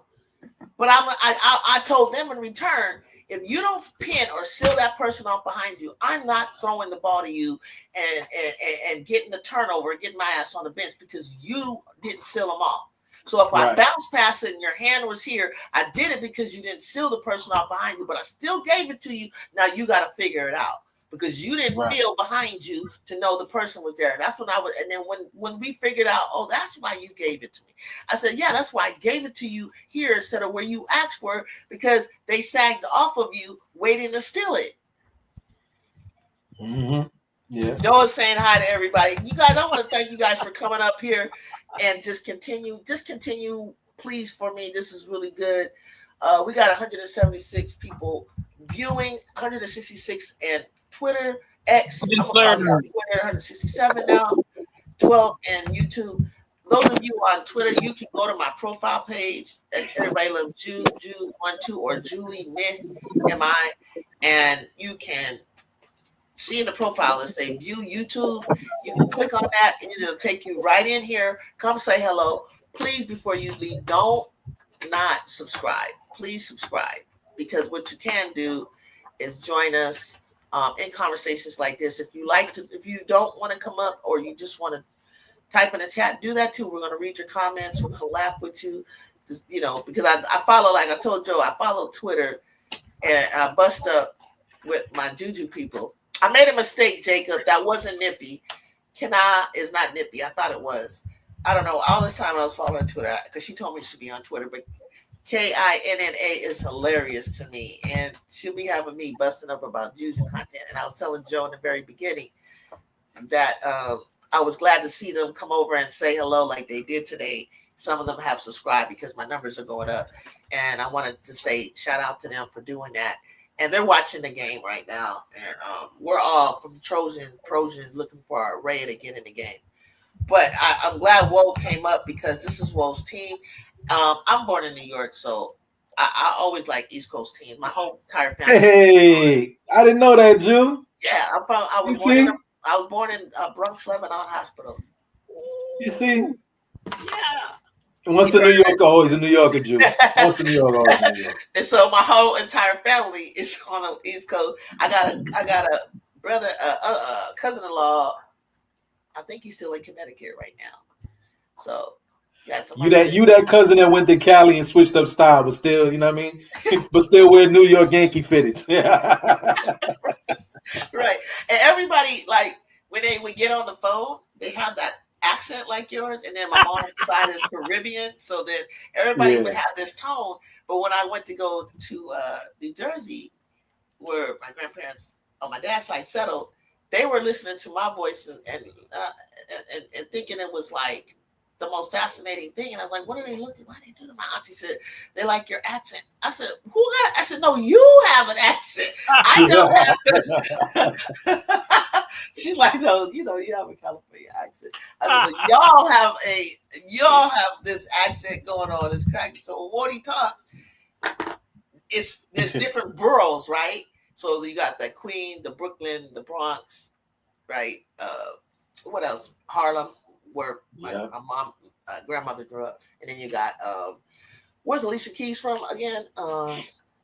They supposedly she from Harlem too. No, it's that other place. I was gonna come to me. Got Queens. You said I don't know it well. Staten Island is that Staten Island, Long Island, Brooklyn, Manhattan. You missed one. Oh, when you find out what it Bronx, is, you're gonna tell you. Mount Vernon, yeah. Yonkers. She's from. Oh yes. But when you start talking about Mount Vernon and Yonkers, like you like outside of the 5 boroughs technically, Long Island. See, that's why going back to my Trojan. That's why when we like getting New York guards in California, but K9 Kaylee Heckle, who might be going to UConn, she's Long Island. Long Island is a little bit different, y'all. That ain't the kind of New York I'm looking for. That ain't it. So they asked me I went on Seth Talks Sports Hot Takes yesterday, and they were asking me questions, and I was just telling them I'm not really gonna miss if Avery and them want to go, and I don't know their real reasons or why they left, but if they want to leave, let them go. I'm cool with it. Hey, did K9 land anywhere yet? Nope. They said possibly UConn, and I feel for her because she's gonna ride that bench, because if she don't get with the Geno way of things, KK's already, she's gonna do the same thing that she was doing for us, and we were just starting to work with her, teaching her what to do when she gets past the first line of defense into the second line of defense, instead of getting blocked, caught up, and not having nowhere to go. Not being able to get her shot off on the 3. We were working on all that stuff. She's not worth $500,000, what she's asking. Sorry, I don't see that. And I don't know, you know what I'm saying? It's like Jazzy's coming, and Jazzy can play so many different positions. It's like, mama girl, no. Oh damn, Marquise. You don't need to run. You shouldn't have left. You know what I'm saying? You're gonna miss your opportunity. In my opinion. Now Juju might get to stay a little longer. You would have got to play with her a little longer, along with Ken, along with Jazz, along with Malia. And I love Car Dunn, and I love Daynell. I can't wait, B-Will, when you check them out. Car Dunn, Mendez, and Milton. Milton 6'5". I got a young lady from Paris, France, named Mendez. She played at Washington State. That you got to check out. She's similar to Kiki, and Yakia Milton, real thin, skinny, reminds me of Rayah, her freshman and sophomore years. Great defensive, can block a shot into the second row. Child is good. Like, I see what Lindsay's building and what she's doing, and they can shoot off. They can get off. They can score off the bounce, off the dribble. And they're not just spot up 3-point shooters. And this is going to free up London, who can do a lot of different things. She's the oldest. She's more veteran. She can pull that 3. We don't need her to pull it all the time, but when we do, she'll be more relaxed. We just don't have the gravity of Juju to where you got 2 people coming at her that leaves you wide open. But when Juju gets back, you're not going to be able to double her and leave Jazzy Davison open, or Ken Dog, or Mendez, or you're not going to be able to leave them open. So giving Juju single coverage is going to be easier on her knee, easier on her to come back through. So I'm really excited what she's building and what else she's going to get. So Tulip says, Bazil said at Tulip Place, he may be looking for the person's name he's typing to be highlighted. I think I know what they're referring to, and this is just my personal experience. Like when you put at, and then you want to add your comment at somebody, And if you're on your computer or PC, it like auto fills for you, shows you, and then they'll highlight that person's name in orange or whatever. But when I'm on my phone, it doesn't seem to do that for me, right? Or like a other device. But it definitely works on PC, and that's directly into the YouTube chat. If you're up here on the StreamYard, I've never seen it done like that on the StreamYard work like that. But yeah, not on StreamYard. But I like if you are talking. Sometimes when we're all talking and we look back and you guys are in conversation with each other, if you don't specifically say like you wanted to address something that Bazil said, say at Bazil, and then that will help to know like, oh, that's what they were talking about. So even if you guys are, I know it's 40 seconds left and this is almost over, right? And then we off. But I just want to say, and you highlighted it early in the chat. I see look like Markeisha Davis done put on a little bit of weight. She's looking fairly decent. The bench, I don't know, this is just preseason. This means not much, right? But what I'm looking at and what I like is that Naira Sabli is stretching the floor. Yeah. I don't know if that's going to be a consistent thing, but that wing three she hit, right? Maureen Johannes is very aggressive, is doing what she normally does, and she was hitting today. And I know, again, this is preseason. Don't really need much of nothing. Yeah, don't really need much of nothing. It's preseason. But, man, if Sabli is out there hitting threes and Kennedy Burke is filling in what we losing from Kayla Thornton, man, why wouldn't we be the favorites to win again? Why wouldn't we? I think with Stewie being in this on the court, it would not be a 16-point lead, right? It'd be a lot closer, right? Yeah. 11 is getting closer. But 30 seconds. But again, this is the bench, and the bench is on the run right now. Mind you, this is bench versus bench, and the New York bench is on the run right now. That's why the gap is closed. Look, they making plays, they hustling. These are the players besides Markeisha and Isabel. Leone Odom and Esmery Martinez is the first to go. All right. After preseason, Esmery got drafted by us, but she ain't been on the court for us. Right? She just been playing in the Dominican Republic, but she's trying to make the roster, hard body. And Leone Odom, I like her stature. She looked decent on the court. They gotta cut 3 people. And it looked like they definitely two of the 3. And Rebecca Gardner, but I don't know. That's her name. That's who that was. Rebecca Gardner from the Sky. That's 30, probably about 33. Remember, she came over from the overseas, and Wade brought her over, and she made a big difference for the Sky, but then she got injured, and we didn't see her no more. And I was wondering where she was. That was a nice pickup. And Markeisha Davis is formerly of Ole Miss, right? Yeah. Okay. She put on somebody like, look at it like, I don't know if y'all still got it on your screen. I'm still watching it. That's on the side, one like, Markeisha put on some weight. You wanted to tie her hair up. No, just go get some braids like Aaliyah Boston. Just go get the Aaliyah Boston braids. Okay. Just go get some braids because she been playing with that headband the whole game, adjusting that headband. She worried about that because she already had that one incident. You already remember. She was laying on the ground again this game, adjusting it. I'm like, come on, Markeisha, not again. All right, just go ahead and get the Aaliyah Boston braids. You ain't got to worry about none of that. She'll figure it out though. Reddit said I still got the Sun as one of the bottom 2 teams. They more than likely will be, but this may be one of those seasons. Again, I can see rebuilding. It may not happen, but I can see the Liberty being 44-0. Probably won't happen, but I can see every other team in the W being competitive. This being like kind of like how the NBA, for those that did watch this year, were like 5 or 6 teams all had the same record. Right? Yeah. I could see this being one of those years because I don't foresee Atlanta being complete. They got BG and Bree Jones out there shooting threes. Like, I know the Fever probably gonna have something to worry about because even though Bree Jones and BG not gonna run the floor and play defense like you would want at a pace, but they in a half court offense, I don't see nobody really doing nothing with them per se to stop BG and them, right? To get at least 2 points on the board. Now you would have to, run them up and down the court, get them off the court, tire them out. But then you got the Sparks, like I was saying, like all that firepower on the Sparks, how could they not be decent? It's just how could they not be decent? Like maybe I got too much respect for him. You want Atlanta and the Sparks in the middle No. of New York, Minnesota, Aces, Storm, Fever. Where does Fever fit in all of this?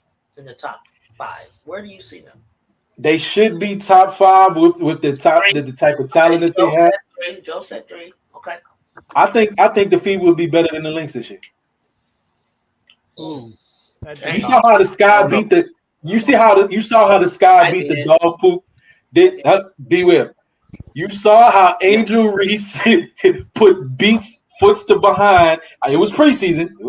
I mean, let's use that. It was preseason. That'll be the hashtag. It was preseason, but in Unrival, it seemed like she had a problem with it. In the preseason game, seemed like she had a problem with it. She don't like that physicality. Now again, Fee gonna get hers, but Natasha Howard, not the same type of defender as Asian Reese, but she can negate Fee because she's quick, right? And outside of Fee and Kayla McBride and Alana Smith, right, which all of those can be negated with a certain players on certain teams, I can foresee the Fever being better than the Lynx. I can see the Lynx falling back. I literally can, bro. Because again, if the Sky got their number and they can't deal with the Sky, who's not gonna have a shootout with them, any other team that can play defense is gonna put foot to behind on them. We'll see. Well, my thing, and I'm gonna step away and let you guys keep going, and I need somebody to read the chat. My thing is what we see in the first half, mark my words, will not be what you're gonna see in the second part of the season for a lot of these teams. Go for it, and I'll be right back. Yeah, I mean nobody foresaw the Lynx doing what they did last year. Nobody saw that. Nobody foresaw the Seattle getting out to a hot start like they did. Right, so I agree with you, Wody. I think there's going to be a lot of competitive teams this year. I think some teams are going to be better than we project, and so I'm just waiting to see because you can't tell nothing. You won't be able to see anything really, especially from a team like the Fever. You won't really see who they are until about 10, 15 games in, because right now it looks like they still don't have defense. So they still haven't fixed their defense. I mean, from what I'm seeing from them, 74-79 without CC one game, right? In an overtime game, you held the team to 74 points. It's the Mystics. It was the Mystics without Aaliyah Edwards. How much stock you put into Aaliyah Edwards and Georgia Amore? Cool, right? How much value do you put into Aaliyah Edwards, a second-year player, and Georgia Amore, a rookie? And it was 74-79 without Damaris Dantis, without Caitlin Clark. I'm just giving them a little bit of praise, right? Then you have your Brazilian national team, right? You only gave up 44 points. Again, it's the Brazilian national team. Means not much of nothing, right?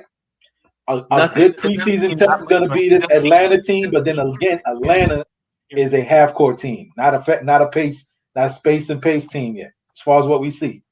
You know what I mean? They're a half-court team. So again, all that being said, it's still no real true test until we get into the season. And I'm not per se too focused or too worried about what the Fever per se got going on, because again, you still got to come see the champs. The Liberty is still with our bench. Our bench is better than most people's starting lineups. Again, but what I saw the Sky do to the Lynx, right? What I saw the Sky do to the Lynx, there's no disrespecting what Cheryl Reeve got going on over there. Yes, defense matters. And go to the comment. Tulip says, defense matters, Wody. Fever have 2 cones in their backcourt. Cool. Then you take the cones off in substitutions, and you put a competent defender, Lexi Hole, on the court. You put a competent defender on the court, Sophie Cunningham, and you put an elite defender, rim protector on the floor, Michaela Simpson, and keep Natasha Howard on the court and Bree Turner. And now it is lockdown defense on the court. But you're not scoring like that, or not scoring as efficiently as you probably want to. So there is pieces on that team that are decent defenders. How they gonna make it work? And you got a coach who's so-called a defensive coach. But let's push them to the side, right? Let's push the Fever to the side. It's just my opinion. My opinion. The Lynx probably won't surpass the Fever. Liberty's still on top of the heat. The Aces, I believe, would make top 3. I see the Lynx dropping to 4, 5, maybe 5. I'm gonna keep it like that's a precipitous fall. I'm saying like, yeah, they was in the playoffs, they was in the championship game, but the Storm are, in my opinion, a better all-around team than them and a better rim protecting team. Especially if Malonga can give them something off the bench competently. They picked up Lee Yuru. Ezzy Magabor is a shutdown option at the rim. NECA is all world, and Skylar got a little chip on her shoulder, and they got Gabby with another year on the bench. I think the Storm are better than Lynx right now. I ain't mad at that. We'll see. It'll be interesting for sure. Yeah, we'll see. Like so many teams are so much different than they were last year, right? So it's going to take time, and the Fever is one of them. So it's going to take time to see what they actually end up being, right? That's my whole point. That's why I agree with your first point that it's going. I think this is going to be more competitive than people think this year, and there are going to be some surprises, just like last year. Again, the Storm and Lynx were kind of surprises last year. So all that being said, I don't necessarily. So I can't get with the fact that you explain away things that happen to certain teams because they didn't have one or two of their players, and one of those players being one of their best players. Like you explained away Caitlin Clark and Damaris Doncic not being on the court for one game, but then you don't give the Lynx any break for McBuckets not being on the court. So like you got to keep it all in perspective and objective and even. So again, it's early. It's the preseason. So we'll see what happens. We'll see what happens. I don't necessarily know that Michaela Timpson is going to be an elite rim protector at this level. I think it's a little bit premature to be saying that. So, and that's the case with any rookie. It's nothing against her. I like her, but we'll have to see. We'll have to see. As much as the Aces is my team. As much as I love the Aces, we're gonna have to see how they figure some things out because they still didn't fix their biggest problem to me, which was they don't have a big that can get you buckets outside of Asia, and they needed it. It showed last year. So they do have the point guard back, but we still have to see. So Cheyenne Parker-Tyus, for me, when they announced that she was gonna be on the team, I was like, yes. That's exactly what we need. And then they announced that she was pregnant and won't be available for the season. I'm like, oh God, that just blew my dream. You know what I'm saying, Joe? That just blew my dream. And people saying, oh, well, she'll be back in time for the playoffs. Really? She'll be back after just having the baby? She won't be right. She won't be 100%. She won't be able to give, especially what you would need her to give in the playoffs. So like it's a wash.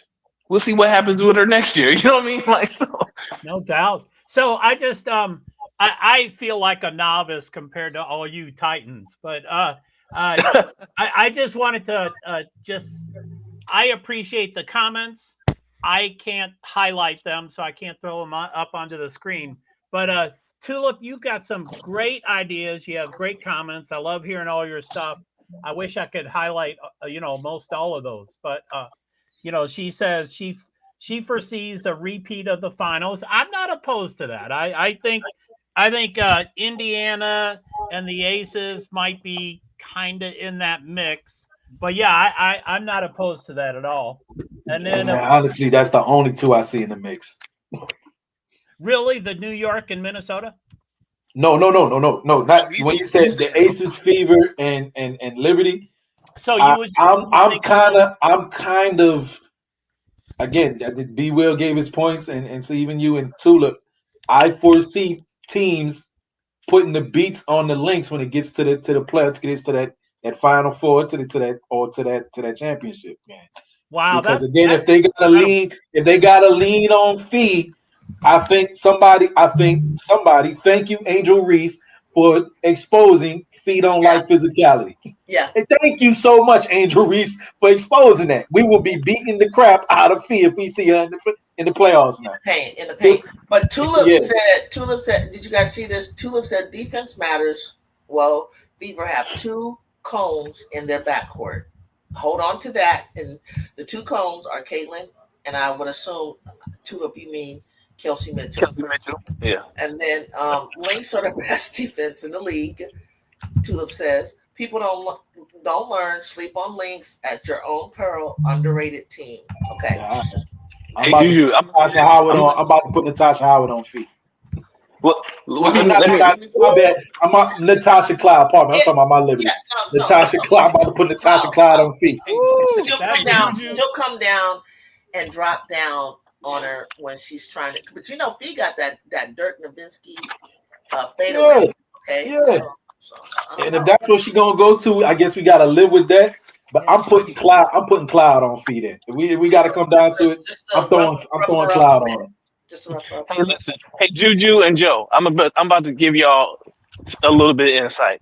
So the reason Wody Mack is so dead set against the Lynx being competitive, at least competing for a championship this year, is because he's still mad because he knows that the Lynx deserve to win the championship last season. That's what it is. He's still hurt over that, and so he's trying to get himself over that hump, and so he's got to try to explain away all these things. I'm one of the ones that feel that way. They didn't deserve nothing. They got exactly what they deserved. That L, fresh hot L's. But They got exactly what they deserved. Well, I'm one of the ones that believes that game should have stopped when Stewie traveled or whatever the heck that was. But the thing was, Minnesota should have. People say, well, Minnesota should have ended it the game before. They should have. But I don't care. It didn't end, and I feel like B. Will, you saw it. It was 2 times that it was a bad call. It was. Everybody knows it. But bad calls happen. Bad calls happen. So B. Will, sometimes I have to put things in my own words so I can understand what you just said. I think you said that Wody does not think Minnesota will do well this year because he wanted them to win last year?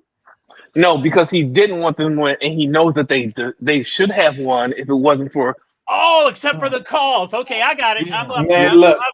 It's about to be blue and orange skies. We about to have 2 New York teams win the basketball championship. Because in other words, I might think, and tell me if I'm wrong. In other words, why is he so fixated and worried about the Lynx if you didn't believe that that? Because what we're really thinking. You know what we're all thinking. Now you I just want y'all to know that I'm thinking the Lynx ain't no threat to the Liberty. And it got worse for them. I want y'all to know that. They really not a threat. We appreciate y'all participation, but let's be honest. It might be an Aces and Liberty in NBA WNBA finals, or who knows? Depends on how it rock out. Or FIBA Liberty NBA finals. Let me tell you something. But the Lynx, I don't see the Lynx being. It ain't gonna be no repeat. It ain't about to be no repeat. Let me throw something at you. But check the Liberty for being there. Let me throw something at you. Tick off the Liberty being there. Donquel Jones does not show up. You're not going to be in the final. Number two, Dominique Malunga is dunking on somebody. Okay? Yeah, and it's gonna be Fee. She gonna dunk on Fee. First dunk on Fee. That'll be beautiful, right? Hold on, let me go look at their schedule. When is that? Let me get a chance to see that. Yeah. Whoa, go look. I'm sorry, I have a question for Max. Max, did you happen to watch Unrivaled? Did you watch most of those games? I did. I had a little hookup. I was able to see some of it. Yeah. Did you see Fee incredibly dominating every player that was on the field? 1v1. Absolutely. They all was soft. They all soft, except for Leah Edwards. Leah Edwards. Leah Edwards was a surprise. Yes, that The way was that she so put the cool. beast on Stewie. That was so cool. And Angel didn't participate in the 1v1, so we don't know what she would have necessarily done 1v1. I think the 1v1 was a good showcase of people's bag, right?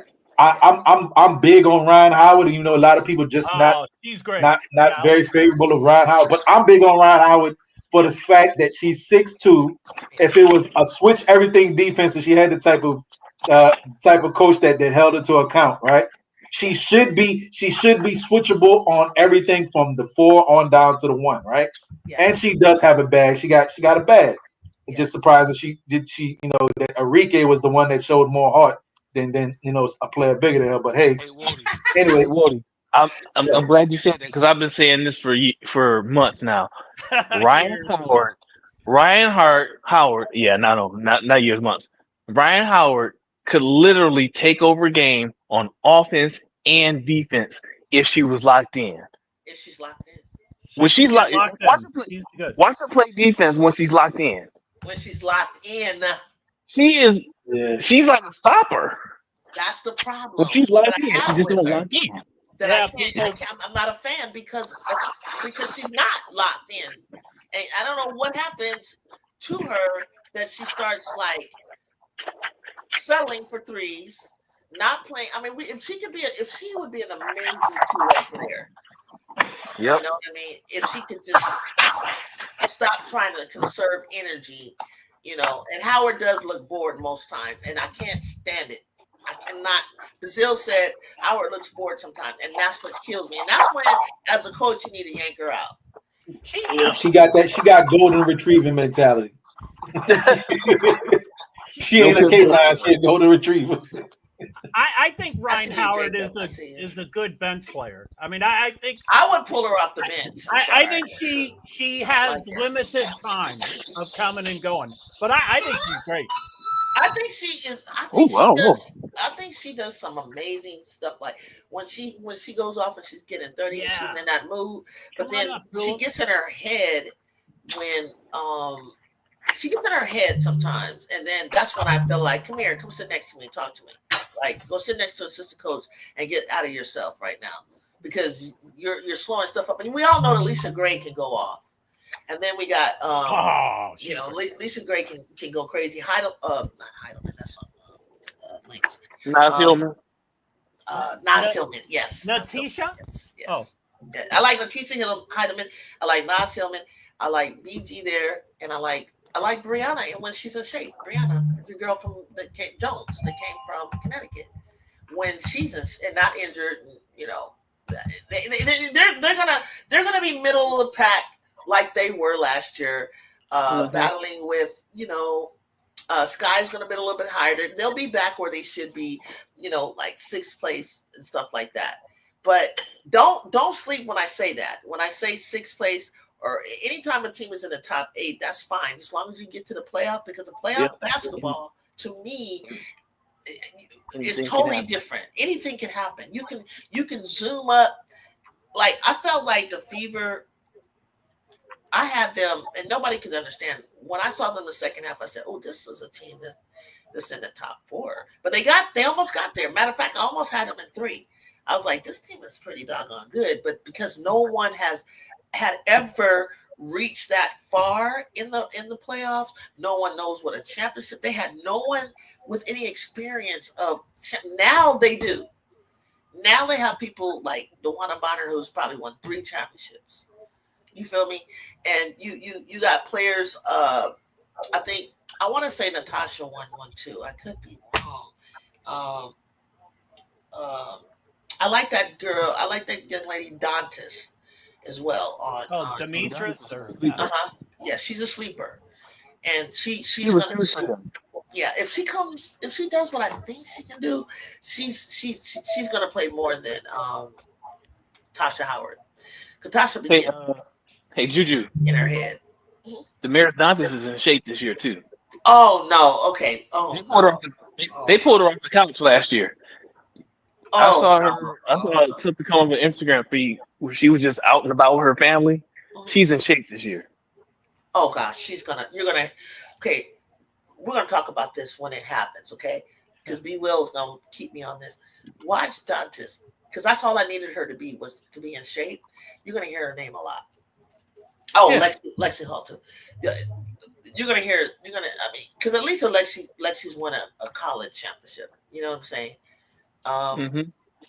I don't know. I was really surprised that that Caitlin Clark had a leg injury, because I was just getting ready to praise her durability compared to Juju, because I was like, how did Juju, as strong as Juju, but they say that the ACL is a worthless piece of nothing in the knee that for no reason snaps, but when you replace it with the hamstring or stamps, whatever they do, it becomes stronger than it ever has. It's like it's kind of like your wisdom teeth. It just serves no purpose, okay? But it can take you down. But I've never seen Caitlin be injured. I've never heard of her be injured before. But I was thinking, when she puts these muscles on, it's going to be new to her. It's going to change things. It's going to make her shot a lot easier. But more importantly, she's going to need to get used to playing with these new muscles and this new weight that it holds. But she's going to need it, because she's going to go further than she's ever have in the pros. With, if you're going to go into the playoffs and try to get to a championship, then you got to be strong. You got to be in shape. And it may not look great in the beginning, but you're going to lean out, and you're going to see, hopefully you're going to see amazing things. But the women in these, yes, women are more prone to ACL. I've known that my entire life. We studied it in middle school about why women only played, back in my mom's day, half court basketball. The men that did the studies, I wanted to go on sports medicine. They did studies. They said the way our Q shape of our hips, for one, are shaped, causes us to have these injuries more often than not. I want to do a study. They're studying menstrual cycles right now. They have to wait. They have to do it a year, because certain enzymes, certain things in our bodies become less than, as women, when we're on our cycle. So we're gonna. That's why when we ever go to the doctor, they ask, "When's your last menstrual cycle? When'd you like that?" They're trying to see correlations between what's happening with our hormones and things like that during that time. And then I want to study shoes, guys.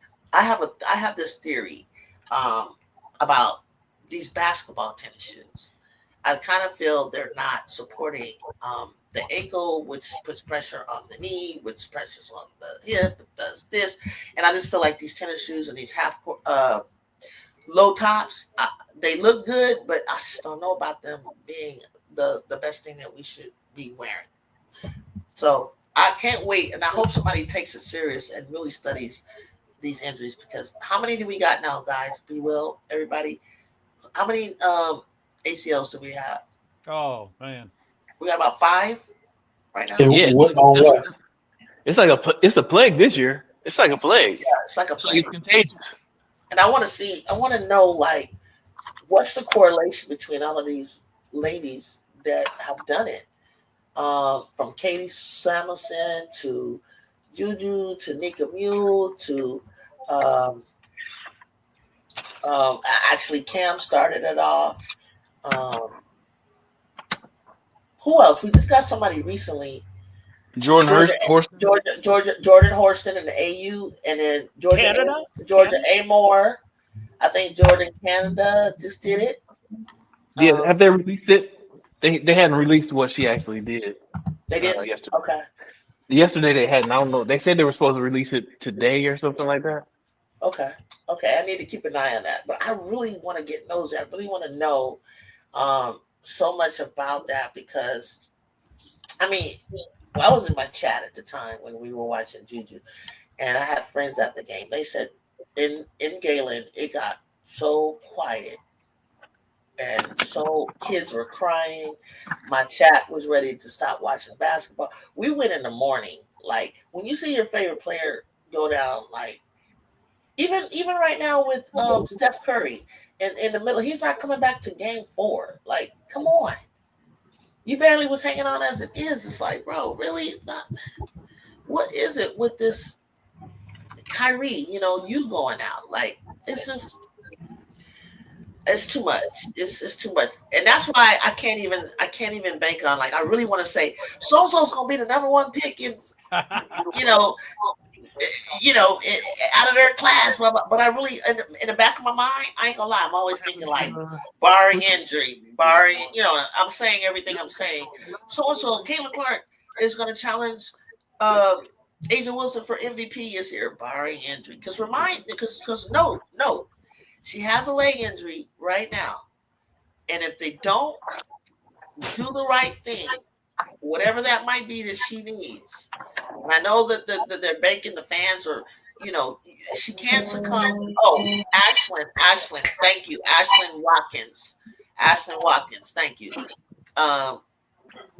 You can't push her back sooner than she needs to come back. You feel me? Because it could be, look at Cheyenne Sellers. I think she's 2 days from 2 inches from it's a sprain to something else. Because I love the way she plays. Well, apparently she checked out 100% on all her physical medical. She did. So she did. I don't think that was her team. I don't think that was the right fit for her. That's all. Yeah. Juju, don't believe the hype on the Caitlin Clark injury. Don't believe the hype. Don't believe it? I say this. I saw, let me land my plan real quick. Don't believe the hype on Caitlin Clark injury. I say that because they kept her out of the first preseason game. And then she played like 3/4 of a game that meant nothing against a team that meant nothing, just because it was at Iowa. Right? And it ain't like she was out there taking it easy. Right. So I don't think that injury is much of anything. You don't think it's anything? I don't think it's much. I was about to tell you, Juju, what she said herself. I seen somebody did reporting on it today. They do the little interviews after practice. She said, I feel good.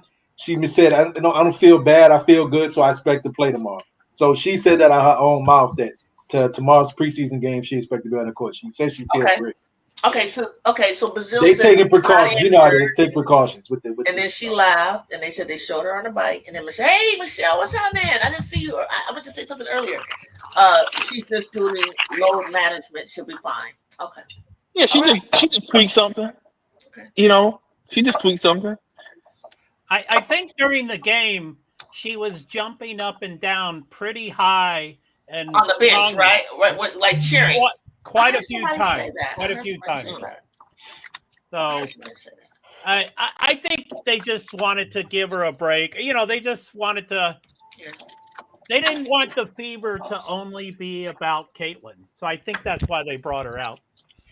Really? Okay. I wanted to bring something back earlier that was brought up when we were talking about the development coaches there for the Sky, right? I remember watching Courtney Paris, but Courtney Paris was like what? How tall? Courtney Paris. I don't know about that tall. Her sister. No, she ain't that tall. G. She like 6'1". She's like. Let me pull it up. But her sister is as far as the development coach, who was the dedicated development coach, Aaron Johnson, who was Tyler Marsh homeboy. He was a point guard.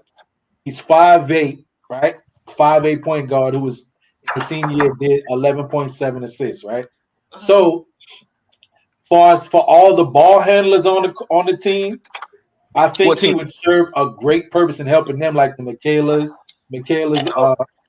Anuaries and so on and so forth. Maybe great for all the guards in the wings. I don't see foresee how a 5'8" point guard is gonna be. He's gonna have somebody like Camila Cardosa looking down in his face, talking about how we gonna work in this post. But I think he'll do great working with them guards though in the wings. It's just my opinion. That ain't what he. Yeah, I'm gonna say that ain't what he did. That's what Courtney there for. Yeah. But then the thing with Courtney Paris. I'll say though, and I'm trying to pull up her, make sure I pull up her name, but I think she was like 6'1" or 6'2". Courtney Paris, 2006, 2009. Courtney is there to 6'4". Oh wow, 6'4". They got her listed at 6'4".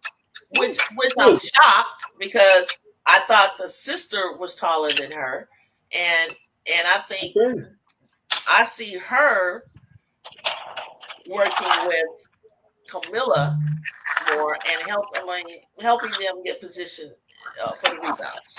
Ashley is listed at 6'3". I swear Courtney was like she was healthy. She was healthy built. So what you should have learned in all this, Wody, is listen to Be Will. Listen to Be Will. Be Will. I got to see a picture of Courtney and Angel standing next to each other. That's what I'm about to do. I'm about to find a picture of Courtney because you know they be lying on heights. Yeah, they be lying on heights. With the new shoes that they have, add an inch to everybody. I got it. I swear. Then again, you might be right. Besides all that, right? Courtney, that tall, but I remember looking. Courtney was a big girl. She was a big girl. She's a big strong girl, and I never saw that at the 6'4". I would have never said that. All right. I did she was the definition of bully ball. Yeah. And she got the footwork. She had the footwork. Yep. And, the footwork and the spin moves and she can shoot. Yeah.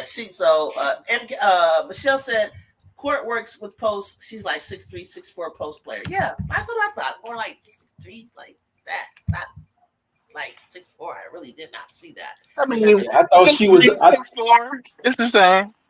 Yeah. What's that girl name? She in college right now. You talking about Iowa State? You talking about Iowa State? Yeah, but she's more. She's getting there. She's getting tighter. But Courtney was tighter, like not like real cushy, like she's not like soft like that. Yeah, I thought she was more like Audie Crooks height in college. Audie 6'3". She might be 6'4". I really thought Audie was shorter than that. Dang. Big bodies would be fooling you, boy. That's what I'm saying. I'm messing up. I'm thinking like somebody look it up because Audie is not Audie ain't 6'1", 6'2". That's what I'm thinking. Them big bodies be fooling you, boy. Let me look her but up. Audie is 6'3". 6'3". 6'3", yeah. But she plays center because she's got the width and she's taking up the space. She's got the width. The girl, Jacob, them Brianna Jones type of bodies. You know what I mean? Them Bree Jones type of bodies. Hot take. Jacob said my girl Rayah might get cut. I don't know, Jacob. Hold on. We could work. We could work with Rayah now. I don't know. Give her a chance. I mean, you can't throw. Only team that I saw did really well with putting in that. Well, not the only team. One of the teams that I saw that put in their second unit. And their second unit looked better than their first unit for that game was the Aces. You can't be putting these second units in for a couple of minutes and expect them to do something. Like you got to mix them in with better, with some of the top players because they barely know each other on the floor and they're all shooting and trying to do something and not really focused on playing as a team. They're working on doing something impactful, which is to score, so that they can be seen. So they're not going to pass willingly the ball or do whatever they're supposed to. They look like the team that I saw, Jacob, when I saw her go out there with them, she was kind of like trying to figure out, you guys, what are we running? Like, what are you doing? And that wasn't fair. She knew what to run because Coach Godley prepares you. Coach Godley, our offense is ran like the Mystics offense. And people probably don't probably know what that looks like, but I know why Kiki's going to do well in the Mystics offense because it's similar. Because Coach E runs a pro style offense, and Rayah knows what to do in that type of setting when you got a transition ball, read and react type setting, and how to set picks and do certain things. When you throw her out there with a bunch of people that's out for themselves, trying to make an impact, it's not fair. Exactly, Jew. I said the same thing. You can't bring Marshall into the game in the fourth quarter with 4 minutes left. You can't do that. That's not really giving her or anyone an opportunity to see what they got, what they have going on. Now, what somebody might say was, "Oh, we saw it in practice already. They weren't doing it, so we already know who we're going to have." And one of my friends, she was a good AAU coach that coached a lot of players that are in the pros now, said that they're not really focusing on rookies as much as they are because they don't have a lot of time to get people to gel. And that's probably why you saw vets on the court, because they're trying to get the chemistry and get their gel and knock the rust off. They're not super concerned about all of these rookies, okay? They already know who they're going to sort of keep, which isn't fair. Now, if you come out there like a Deja Kelly and you start shining, then you couldn't deny her. She went undrafted and everything else. That girl was like, "No, I'm going to make this team. I'm not going to put my head down." She came beautiful to the draft, looking gorgeous, ready to go. Face was bright and lit up. Didn't get picked. She kept her head up, kept working, did what she had to do, kept on her journey, and look where she is now. She's going to make that team if they haven't announced it already. She's going to make the Aces. Wow. She's going to make that. But the problem is the cap and how many you can keep, right? So they let go of Harmony Turner and Queen Egbo. And now Meg Gustafsson is injured. That might help her. But Nye needs to stay and Deja needs to stay, in my opinion. The problem is Belle's contract that Natalie Williams gave her a guaranteed contract, and she's doing nothing. She's doing nothing for him. Nothing. But probably, the vibe. You know what I'm saying? She keeping the vibe. She probably setting up the parties afterwards and stuff. Yeah, she did. She dead weight. And it's killing them. It's killing them because if they let that Deja or Nye go, oh boy, they're gonna be snatched up. I'll snatch them up if I was somebody. If I'm the players union, one of the first things I'm negotiating for in that new CBA is expanded rosters, because they need expanded rosters, especially in this moment of growth. People are watching women's college basketball, so people are invested in these rookies that are coming into the league, and people's hearts are broken when they don't make a team because there just ain't enough space. But what the W does, they bring back all these overseas players that didn't get a shot because of the limited number of roster spots. That's how you grow the league, is by getting people to buy in and being able to see people develop. The WNBA has really no ability to develop young players like that, because they just don't have the roster spots. So hopefully with the new teams coming in, and hopefully in that CBA they'll expand the rosters to 15, which is reasonable. Expand the roster for 15, and now you got people that can come in and they can work and get better and develop in the league. Absolutely. And you have fans that'll buy in because, hey, I remember watching this player in college. I love that player. Where is she now? Oh, she's with this WNBA team. She's developing. I can't wait to see what she does next year. That's what you need. I think 15 is good. Oh, sorry. Go ahead. I was just going to say I agree with you, B. Will, for sure. I kind of had a question to add on to that. What I've been seeing online a lot recently is people are, and who are people? I understand that, but people are saying that there'll be too many people sitting on the bench, and they won't. But we expanded to 44 games, and those ladies, I don't know if you noticed. I don't know if you noticed. They were exhausted in that finals. With 40, yeah. They were exhausted.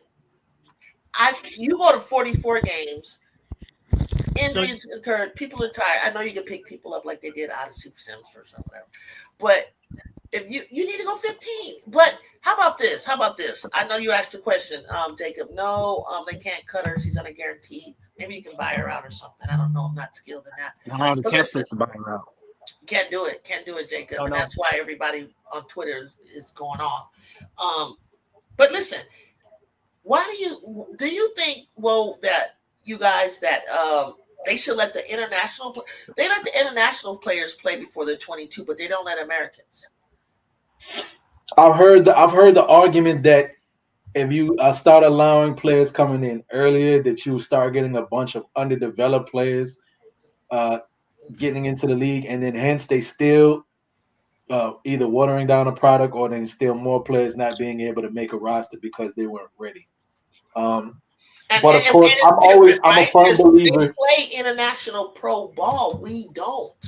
Yeah, my only pushback to that then is though there is still players having that option. There still is players though that are gonna be cream of the crop that are gonna stand out above the rest Oh yeah, that are special, right? There's yeah. still gonna be those special players that could do it.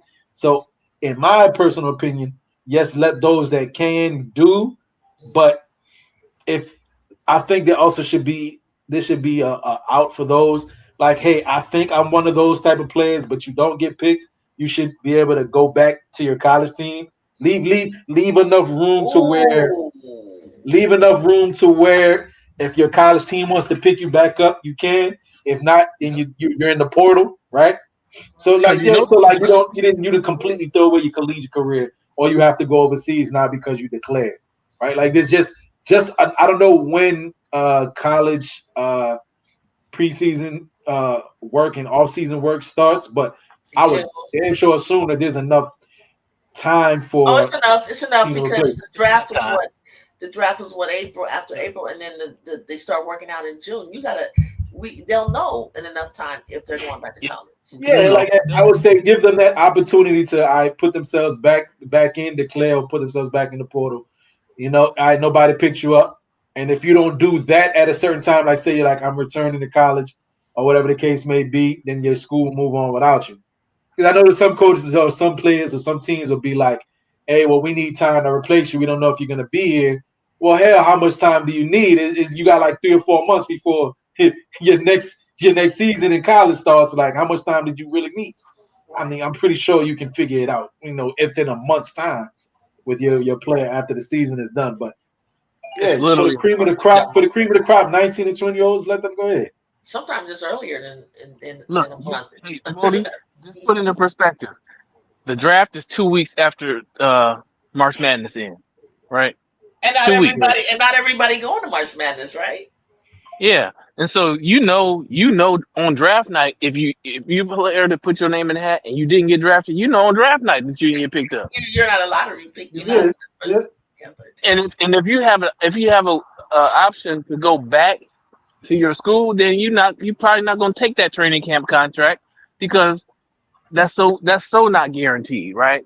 And so let's see. But to your question, Joe, that you said they'll if you expand the roster to 15, then you have a lot of people playing on the bench, a lot of people sitting on the bench. So what? They're developing in practice. They're developing with other professionals in practice. Yeah. That's how you get better. You know what I mean? What better? Like that's you in the lab. They're putting it in the lab. If you're a franchise, you are developing players in-house, right? You're developing players in-house. And still, I would say to that though, there's going to be cuts. There's still going to be cuts. So the people you kept this year may not make it next year either. But you know, at least you have the opportunity to help develop people.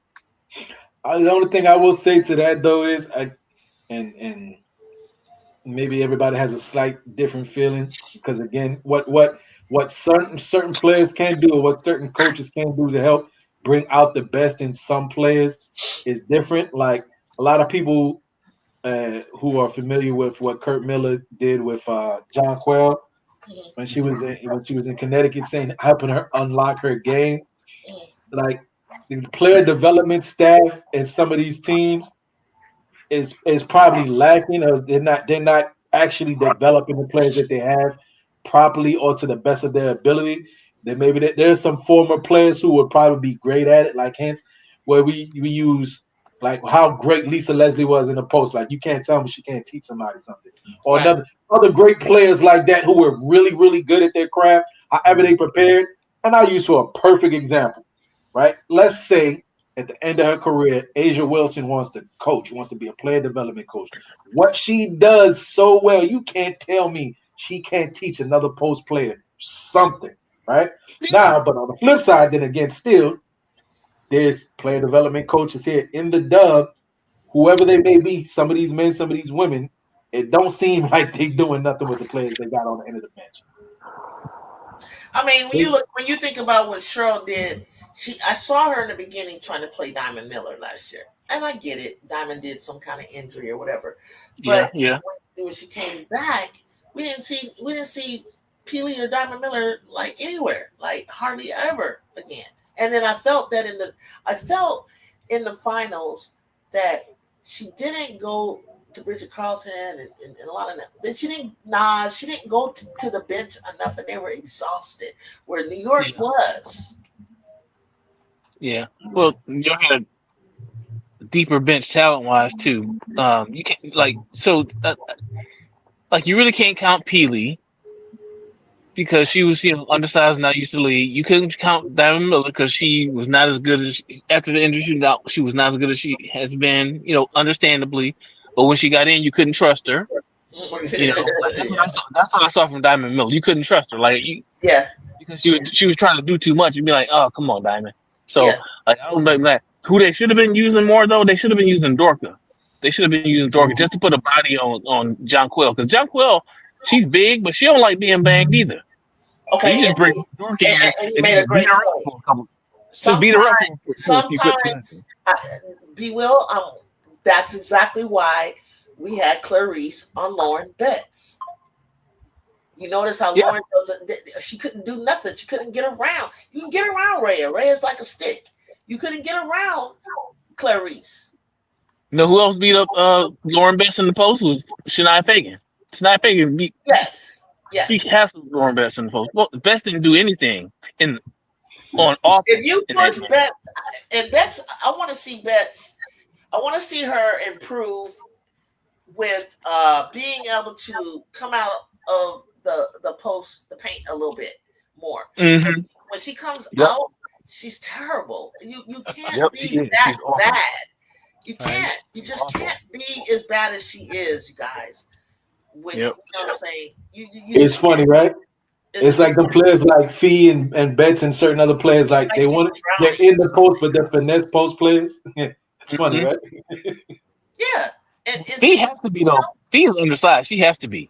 She got to be crafty. Yeah, she has to be, and she is. She's fantastic. I love the Feast Smooth game. I do. Mm-hmm. It worked. Shoot, a lot of people can't defend it. It's hard. Hey, listen. Just to put it in perspective, every player is different, and it's hard to compare because, look, I only work for Asia.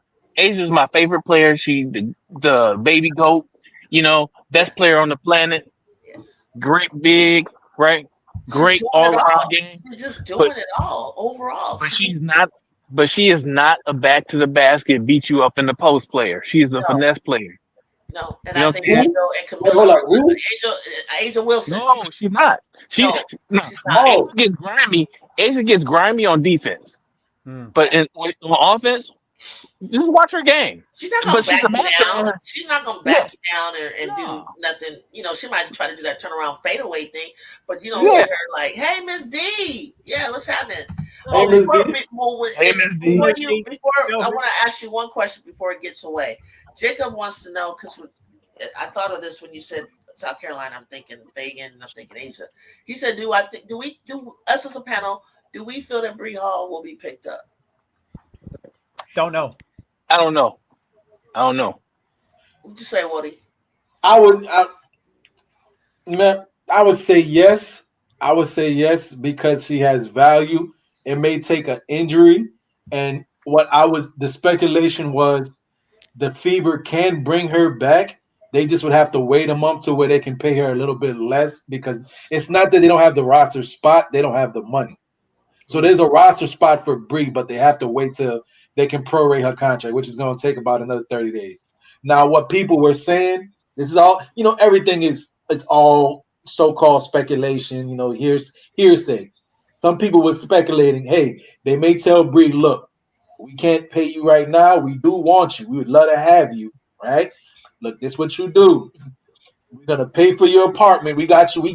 We'll pay for your apartment for the next 30 days. You don't sign for nobody, and we going to sign you when we're able to in about 30 days' time. You'll be on the roster. And hence, why it's beneficial, why this, but a lot of people are not paying attention, why it's so beneficial, Joe and Juju. Next year, everybody's a free agent. The new Oh, CBA comes in, but the people who were signed as rookies are going to be locked into them old contracts. So you're saving money on everybody you got locked into rookie contracts, Oh right? man. No, that's not true. Signing That's not Bree Hall is one. Lexi Hall comes off the books.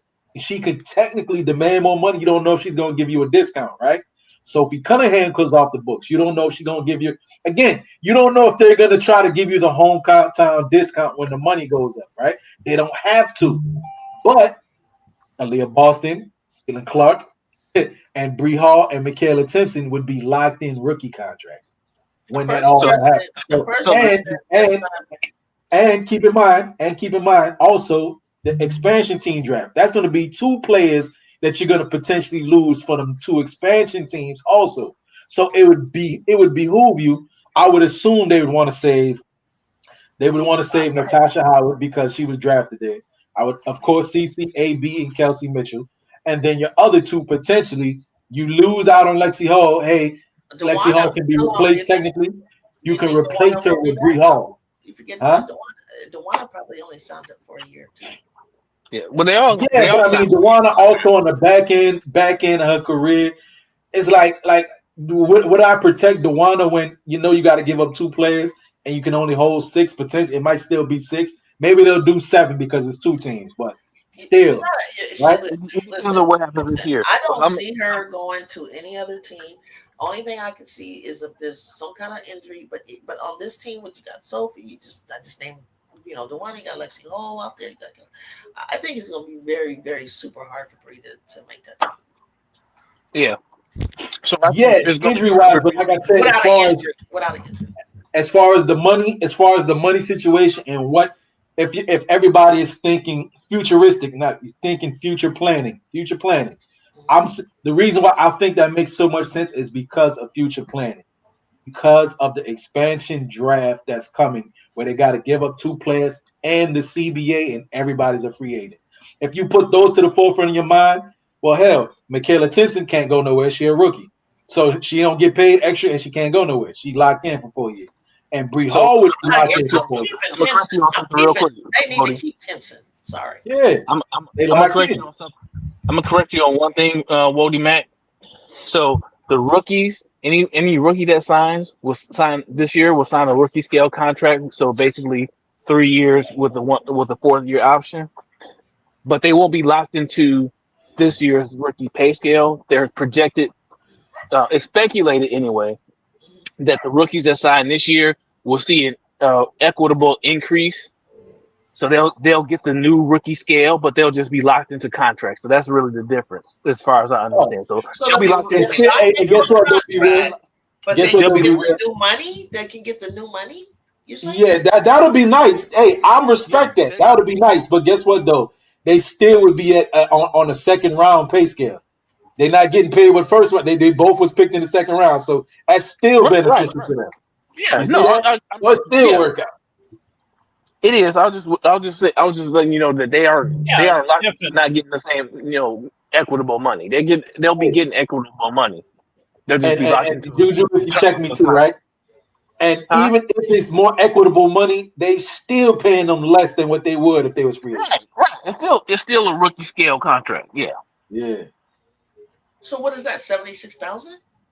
Yeah, it may boost, but again, and then mind you, Timpson and Bree were 2nd rounders, so they might go up to like 76, 80, because like 2nd round pay grade where they at right now, I think it's like 60,000. So it could get like a 20K boost potentially. Who knows? But still, they would be under contract. They would be under contract, which would be beneficial to the team because then you're paying them that. I don't even want to say low ball money. You're paying them that low scale of bread, 80,000, whatever it is, over the course of 3 years. Well, any free agent you pick up, they coming in and be like, "Hey, I need 140. I need 150." And who knows what the salary cap is going to be, right? Yeah. But at least you got a player in Bree Hall and Michaela Timpson you can count on because they do something any team would value, play defense. And Michaela rebounds are behind off and shot block. No, I'm keeping Timpson because if you got Timmy, if you let go of Timmy, and I think Timmy was a former Trojan too, you let go of Timmy, and Timmy came from overseas, didn't she? She played overseas. Yeah, I but don't know I if she think I went to saw college her overseas. under something I seen a couple weeks ago. I was like, she was a Trojan. Wow. Wow, I need to look that up again. But Timmy, 2013, 2016. I'm pulling up right now. 2013, 2016. She went to Harvard. was it Harvard? I could swear I don't know why I saw Trojan. And South. Oh yeah, she did also went to Southern Cal. Southern She went Cal to Southern Cal for her last year. for last year. Okay. So Wow. also she's a smart one. She went to Harvard for 3 years and as a senior went to Southern Cal. Southern Cal, knew it. So I got to claim her. And what year was she was she under Coach Gottlieb? Or the 2015, 2016? Yeah. That Cynthia Cooper. Cool pattern. Okay.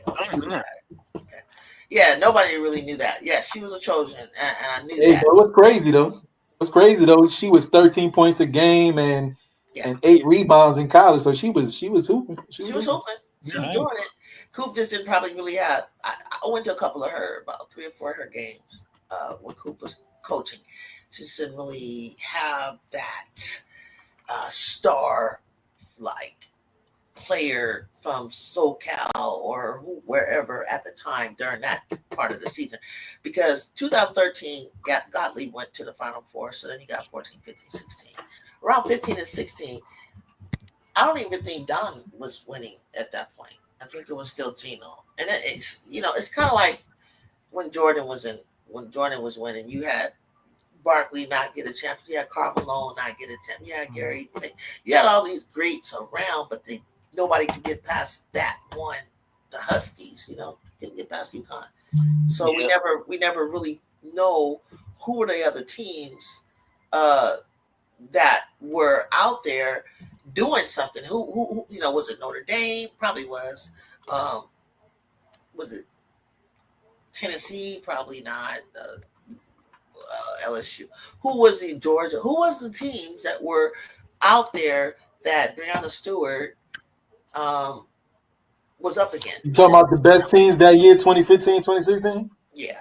Tennessee. Breanna Stewart was national champion, Connecticut. Breanna Stewart was AP Player of the Year. So preseason number 1 was Connecticut. AP number 1 Connecticut. Who was in the Final Four? The Final Four was UConn, Oregon State, Syracuse, Washington.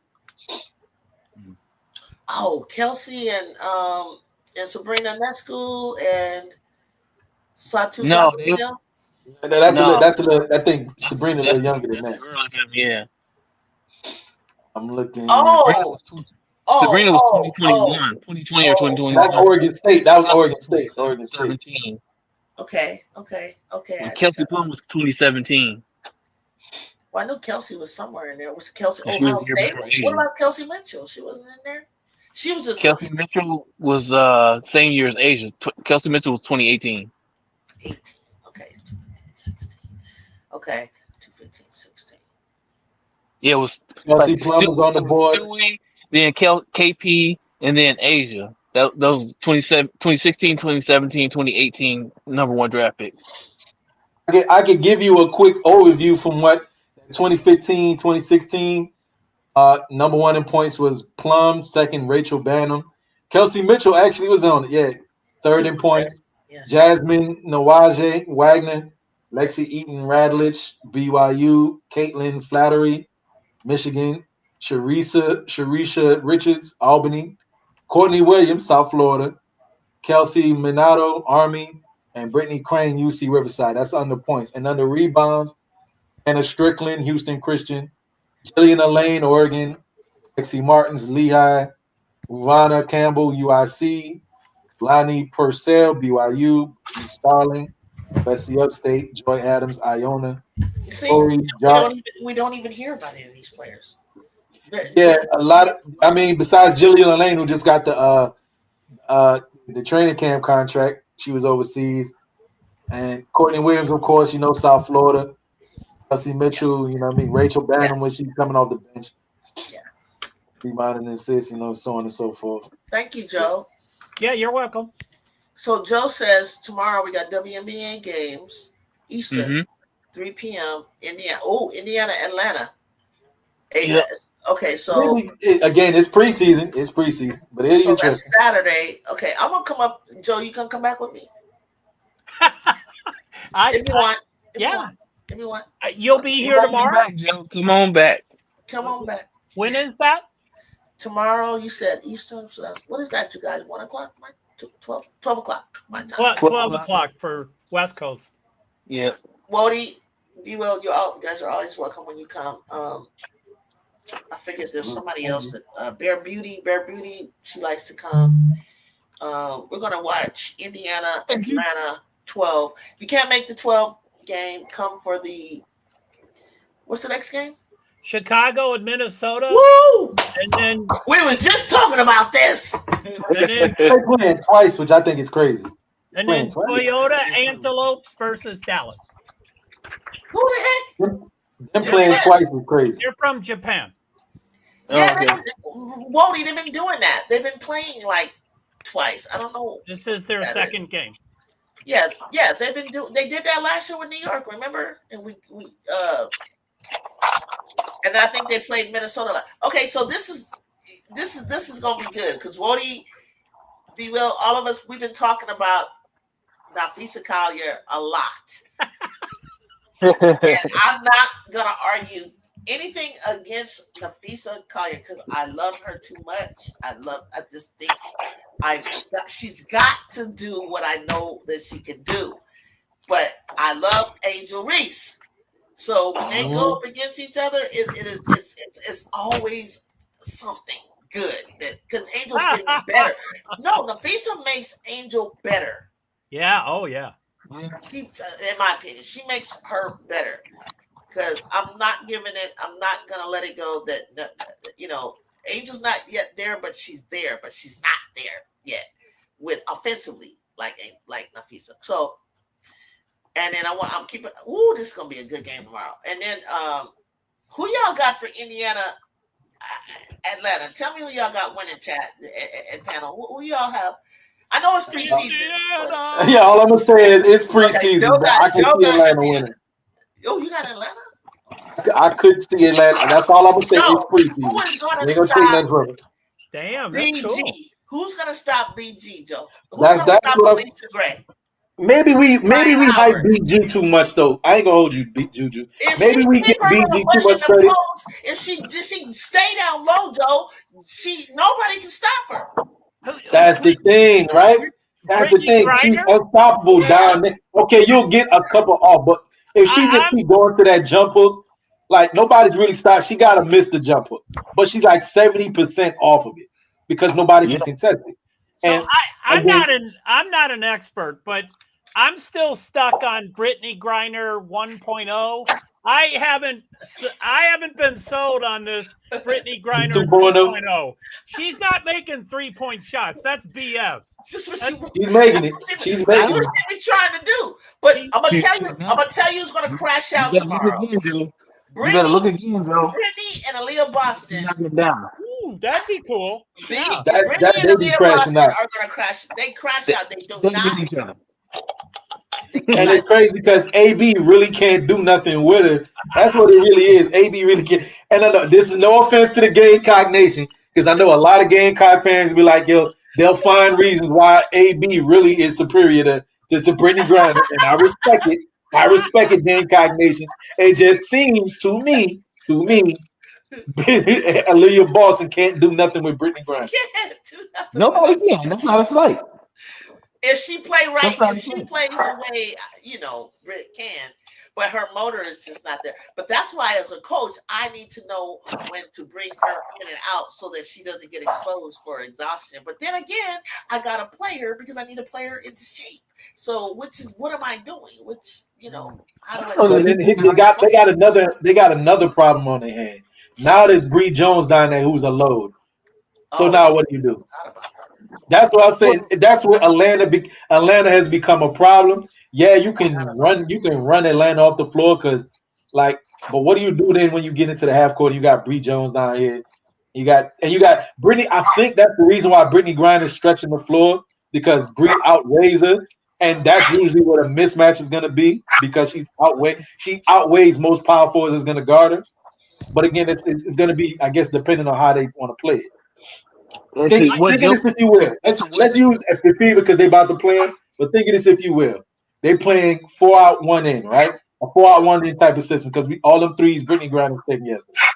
So because Brittany Griner is at the perimeter, you don't want to put your big out there with because Bree Jones is in the paint. So you put Aaliyah Boston on Bree Jones down there.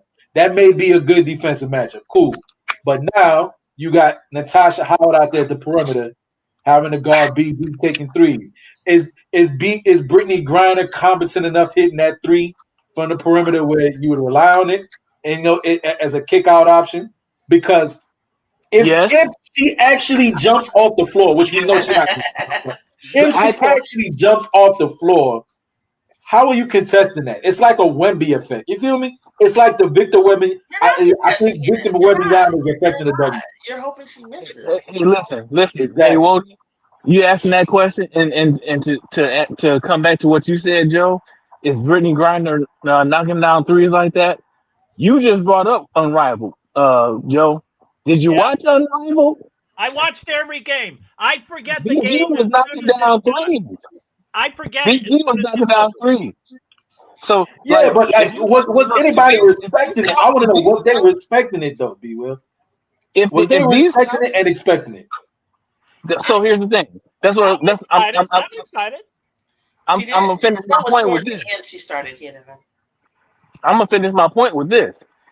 If these scouts watch these players in Unrivaled, and then you see what BG did in that first preseason game, where she came out and hit her first 2 threes, you gotta respect Brittany Griner shooting a 3. Now, what you can do, Wody, since ain't nobody on the court that can block that shot.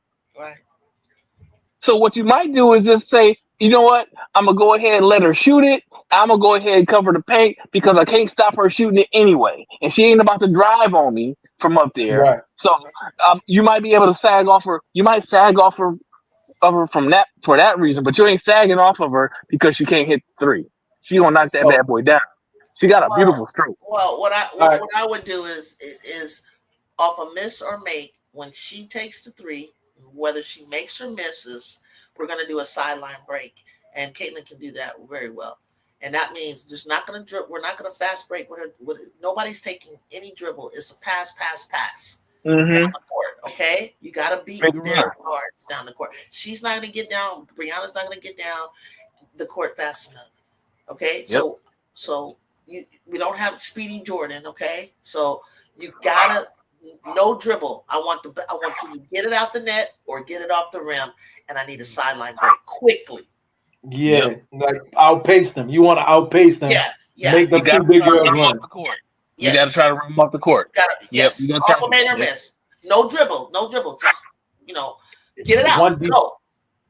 And one defensive strategy for that I can see them employing because who's going to get back? Who's going to get back for Atlanta? Who is going to get back? Ryan Howard, the Alicia Gray. But then hit like what y'all was saying in regards to Ryan Howard and her defense, right? Yeah, she can get back and she can be contest most people that's getting to the rack, right? But will she? The question is, will she? Yeah, right? That would be I would assume your best option to contest whoever's going to the bucket to the basket. Well, I seen Kelsey going to the bucket the other day, and I didn't even know she had. I forgot she had that. Oh yeah, Kelsey Mitchell. Yeah, Kelsey Mitchell was going. Kelsey know how to finish when she gets there. Size wasn't doing. She had her sitting in the corner waiting. I want her to go to the basket. Listen, Kelsey Mitchell is one of those people that you really can't guard her, not one-on-one. Yeah. I don't care who it is, unless you got super length and agility, you can't keep her from going around you. So you got to guard her in the second tier, with help, right? Yeah. So, like she one of them ones, and when it comes to that, you can't guard her. When I picture and I love defense. When I picture myself guarding her, Will is correct. It's like I have to I've always been a defender. I'm going to force you to go where I want you to go. But if I do it, I promise you, you guys better be back there to help me. You better be right there. You better be there. I'll tell you, like, get to the bench. I'm gonna be like, I called help. I forced you to the baseline. Where were you?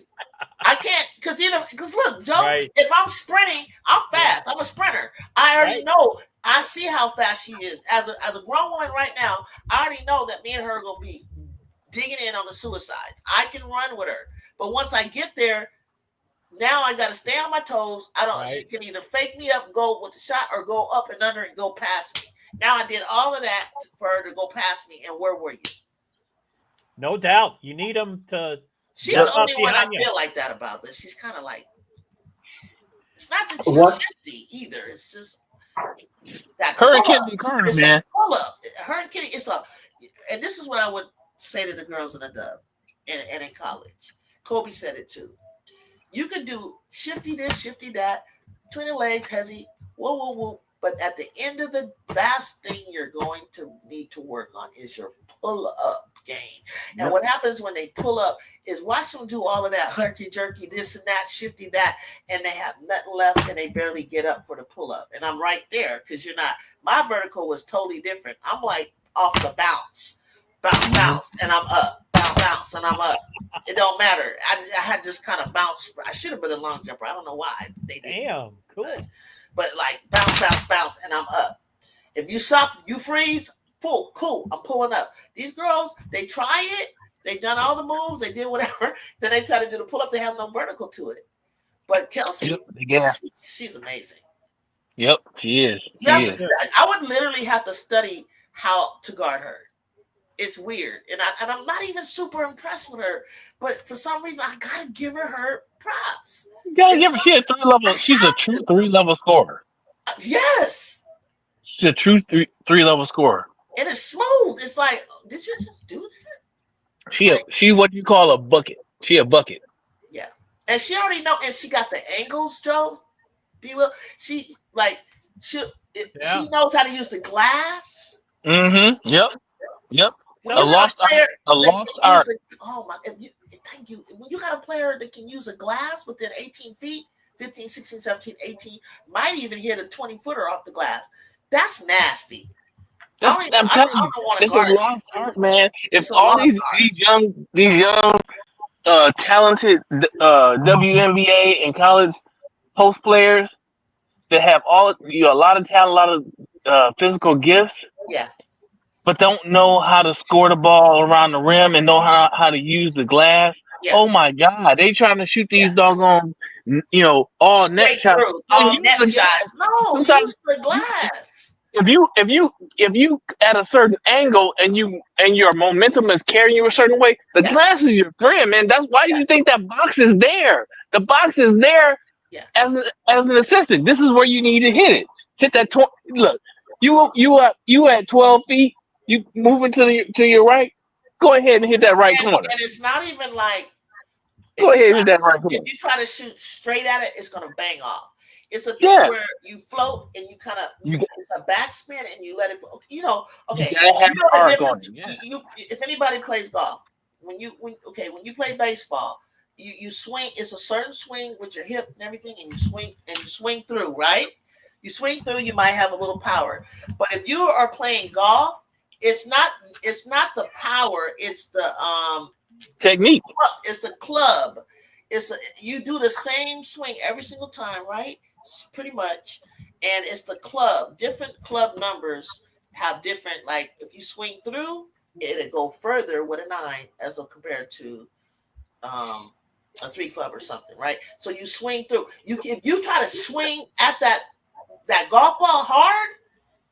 Boy, you'll miss that. And if you do make contact, you're going to knock the ball over. It's a mechanic that you're following through.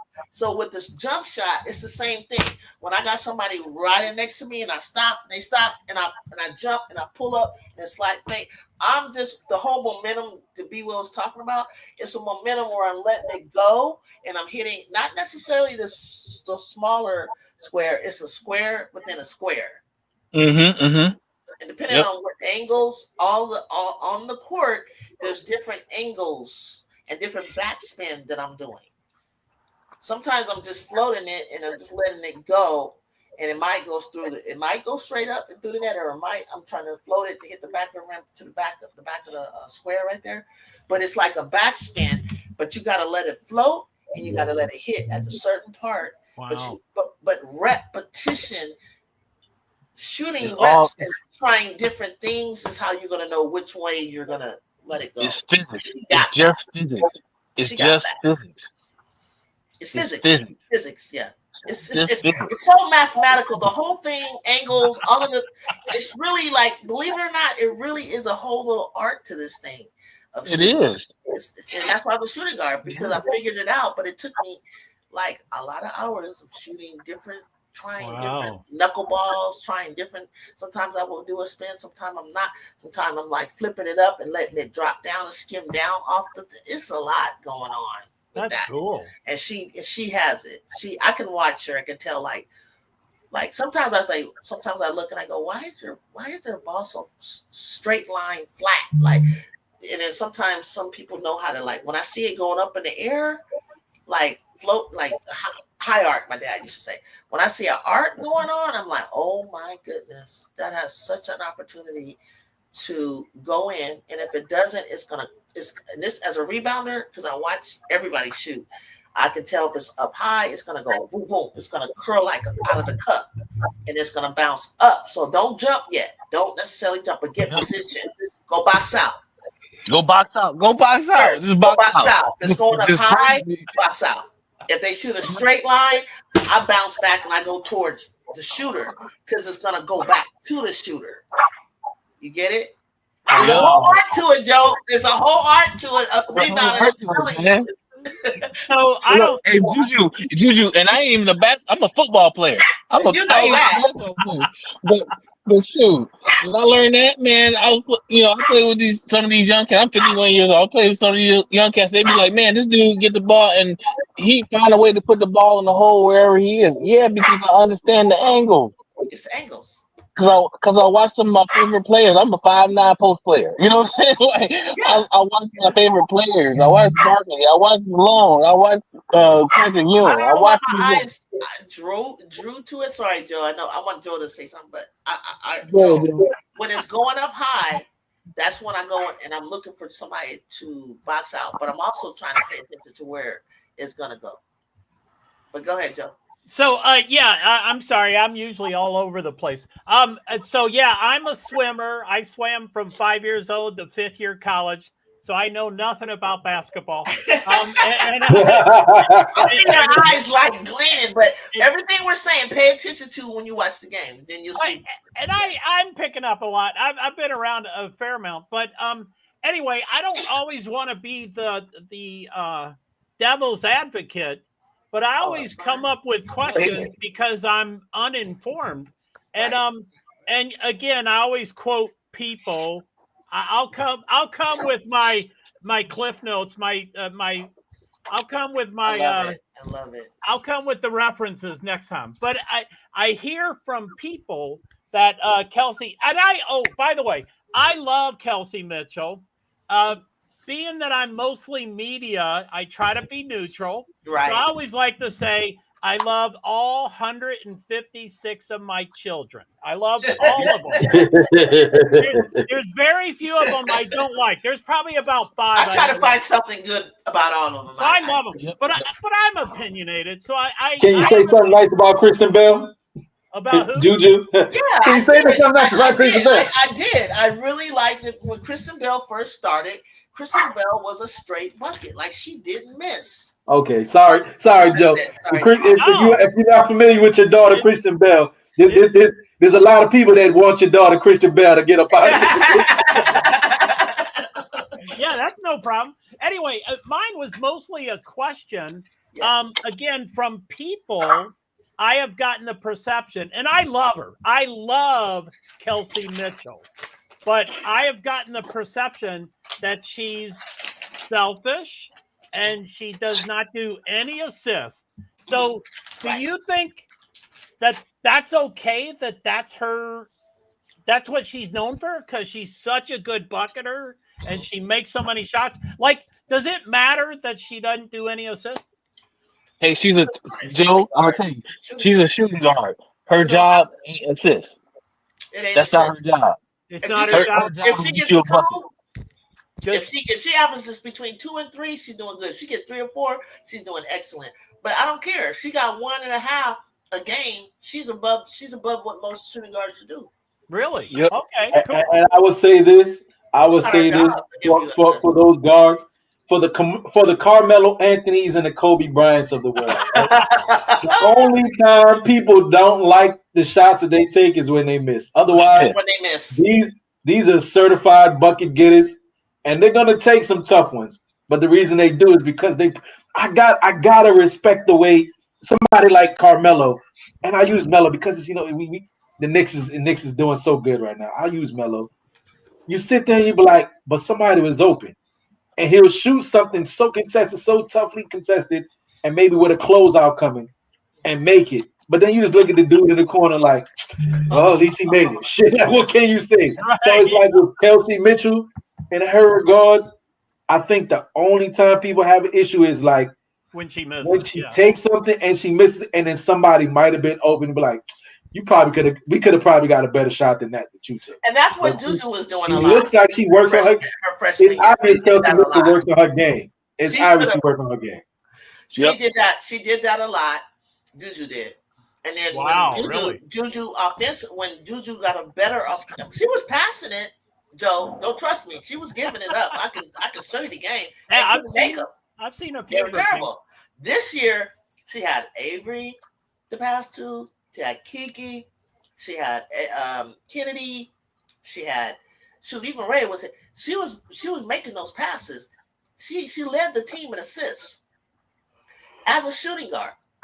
That's the crazy part for people to think that. But she took those many shots because she trusted herself more than she trusted them. So she was doing those difficult shots. So you just go like, oh, okay.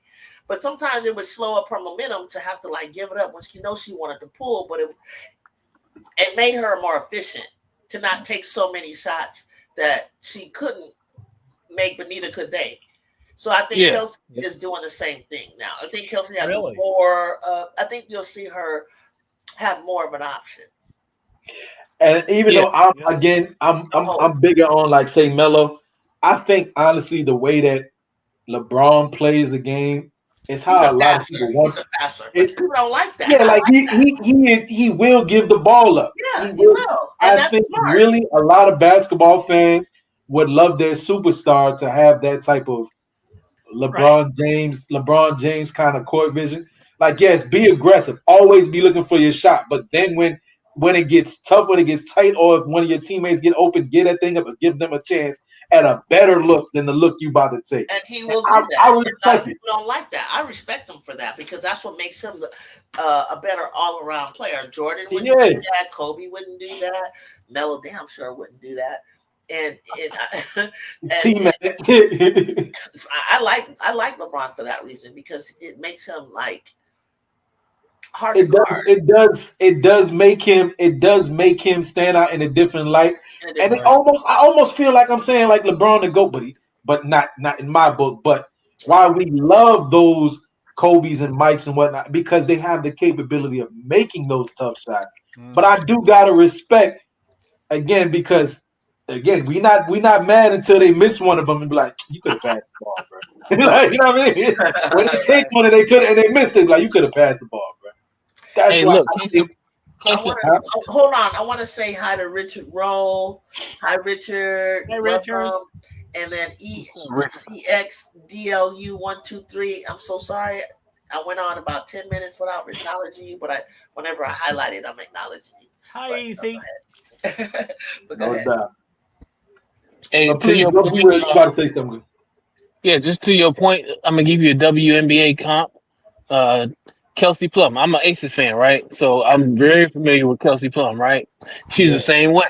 Like when she makes it, you're like, great. But for me, I think the Aces are better off without Kelsey Plum because often like she gets into hero ball mode and scoring mode, and she again, she wants to have the ball in her hand. That's why she went to the Sparks. She wants to be the point guard and wants to be ball dominant. And hopefully that works out for her. Honestly, I hope it works out for her.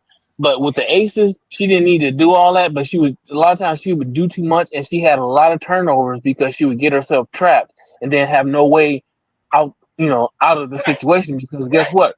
And Juju, you know this as a hooper. You watching her, right? Right. If you a point guard and you drive into the lane, your head is up, right? Yep. Your head is up.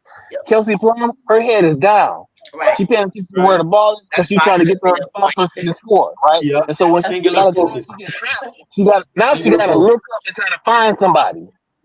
And But she would get out of it though, but K9 wouldn't get out of it. Avery was just learning. They were just learning. But K9, I ain't talking about K9. K9 was a young player. She's a freshman. She's young. But I was hoping that she would watch the WNBA and see how Kelsey got out of it. But you're right. That's why I always thought Kelsey was a shooting guard because I have a tendency to put my head down, but I'm using my peripheral. But still, it's like nobody else knows what I'm doing when I do that. When I'm going, so they couldn't get over it. So back to Kelsey. Back to Kelsey Mitchell. Look, man, if you're a fever player and you pass the ball to Kelsey Mitchell in an ISO situation, what you expecting her to do is go get you a bucket. You ain't expecting her to try to pass it out or make a set situation. But if I know that, then I think it's easier for everybody to go shield, go set a pick for her, go exactly. You should know. So why would people stand around when I know? See, that's the thing. I know that she's gonna do that, so I'm ready. I'm ready to go. That's what she's getting paid for. That's what she's getting paid for. They're paying Caitlin Clark. They're paying Caitlin Clark to facilitate. Before Caitlin Clark, they were paying Erica Wheeler to be a facilitator. So it's not necessarily about being selfish. It's about playing her role on the team. And that Sparks team before Caitlin changed it up was a different team. Like, and they had roles. Who was Kelsey Mitchell gonna pass it to? Who was she gonna dime it out to? That she can count on to. So what she needed to get used to was, okay, Kelsey, now you have other people that you can consider, but if it does reach you in the corner, everybody's gonna know that we gave it to you to pop. Yep, you got to be ready to make a bucket. Yep, and that's gonna take a little bit of time this season. That's why you gotta. With the Fever, they look great on paper, especially their starting five with the pieces that they brought in. And I will not deny that their bench got better, but we have to see how it all plays out. Oh, you got to see how it all plays out. Thank you. People are calling them a super team, but they have bona fide stars on their starting five, but it's only one ball. It's only one ball, right? So because now you got everybody in your starting five can get you a bucket, right? Everybody in your starting five can get you a bucket. So now you got to learn how to play with all these buckets when you've been the primary bucket, right? So it's going to take time for them to figure that out and how to balance they scoring in their shot attempts and that. So that's why we have to see what it is. We have to see how it plays out. Yeah, and everybody has to know where everybody likes to catch it, when to get it. I'd like to know a little bit more about Stephanie White. Like, one thing I love about Unrivaled this year, the best thing I loved about Unrivaled is that you had 18 seconds, not 20, not 24. And it speeds up the game. And it made people realize, like, you don't got time to take 3 and 4 dribbles. You need to, unless you're driving or going to take a shot or get open for a shot. But everybody needs to take 2 dribbles, no more than 2, and get that ball out of your hand. And I think when I saw Angel, when I saw Brittany Sykes, she was still on a rival mode, and the game was much more exciting. You could tell that she got across the court, and she knew. The game started speeding up in the WNBA. That's why I liked the ABA better when I was a kid. I like the ABA better than the NBA because the NBA was boring. ABA was fast paced. Let's go. Let's run a gun. ABL Women's League had way better athletes and players that eventually crossed over into the WNBA. The ABL, if you ever got a chance to see those games, oh, they were worth the money, and they played 9 months, like just the way they did overseas. Wow. And they never talk about it. They never talk about, and they paid them more money too. Hey Juju, Brittany Sykes been on one in this preseason action. She been on one. Yes, she has. She been on one. Yes, she has. She been on one. Chelsea Gray too. Yeah. They've been on one. You can tell that Team Rose was cooking. And I'm glad Kalia was out. I'm glad she was out. Because Kalia, sorry sis, something ain't right with how your game is playing. And I'm glad you were out. Because Azure Stevens is even playing better. Yep. Lexi Hall is playing better. And they had Rose Ray Glass. They were banging on Nola, the coach, which I was upset about, low key, because I was like, why are you guys doing that? Even coaches feel handy. All of them need an opportunity to get their toes wet. Let them get into everybody's trying to figure out this game, this women's game, and this whole setting. I don't watch Athletes Unlimited because I don't get the rules. I'll be honest. I don't get the rules, so I can't flow with them. So how they score points? Yeah, that whole thing is just too confusing for me.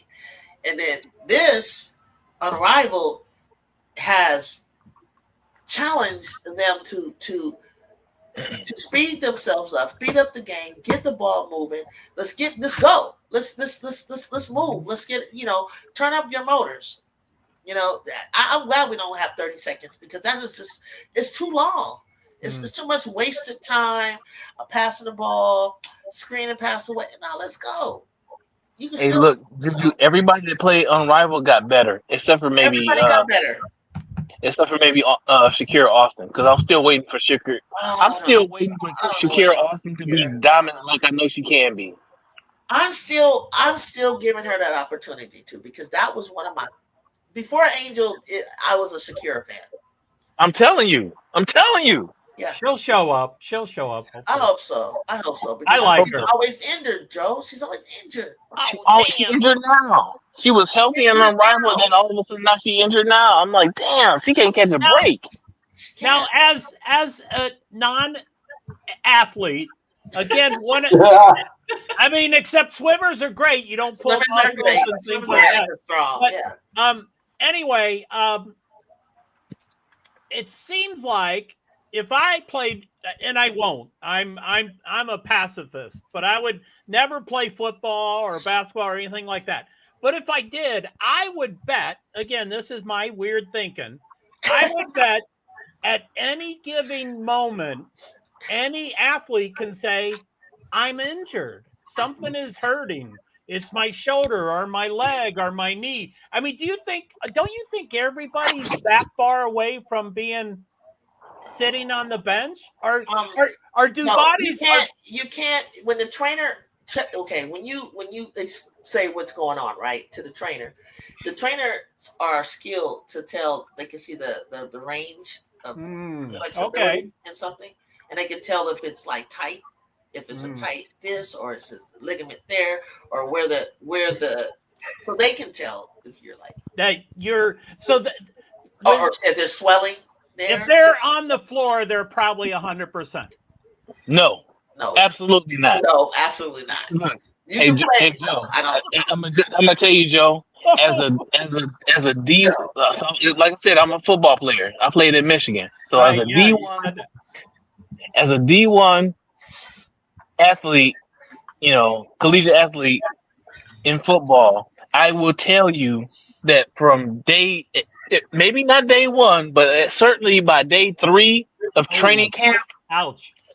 You dealing with something. Everybody's dealing with something because it's just it's a contact sport. Right. Everybody's dealing with something. You just play through it, and you learn to play through it. Yeah. You know what I mean? And so, if tough. Back in my day, like I said, I'm 51 years old. I played back in the day out. My contemporary. I played corner. My contemporaries were Kai Law and Charles Woodson. Right. So, I would tell you that everybody dealing with something, right? You just play through it, and by the time you come off the field because of an injury, it's something that's really hindering you. Wow. Now that's the mentality back then. Because look, if you starting, you playing through a whole lot of stuff. Because You playing through a whole lot of right, stuff. you could be tight, right? I did my stretching, I did everything, but sometimes I would like before I get in the game, I kind of sprint up, sprint down, try to do. I'm loosening it up, right? But I still kind of feel tight. But once the game starts and I start sweating, that whole tightness will leave, and it's like it wasn't never there. So sometimes it's like that, and then sometimes it's just like, oh man, there's something wrong. Because but it will swell and it would tell me, oh no, it's not. If it swells, that's when you know. Hold up, you know, you might need. Look, a real athlete, if they're not playing, if they're not on the field, they're not on the court, it's something really wrong. Something really wrong. Yeah. We real good at hiding stuff.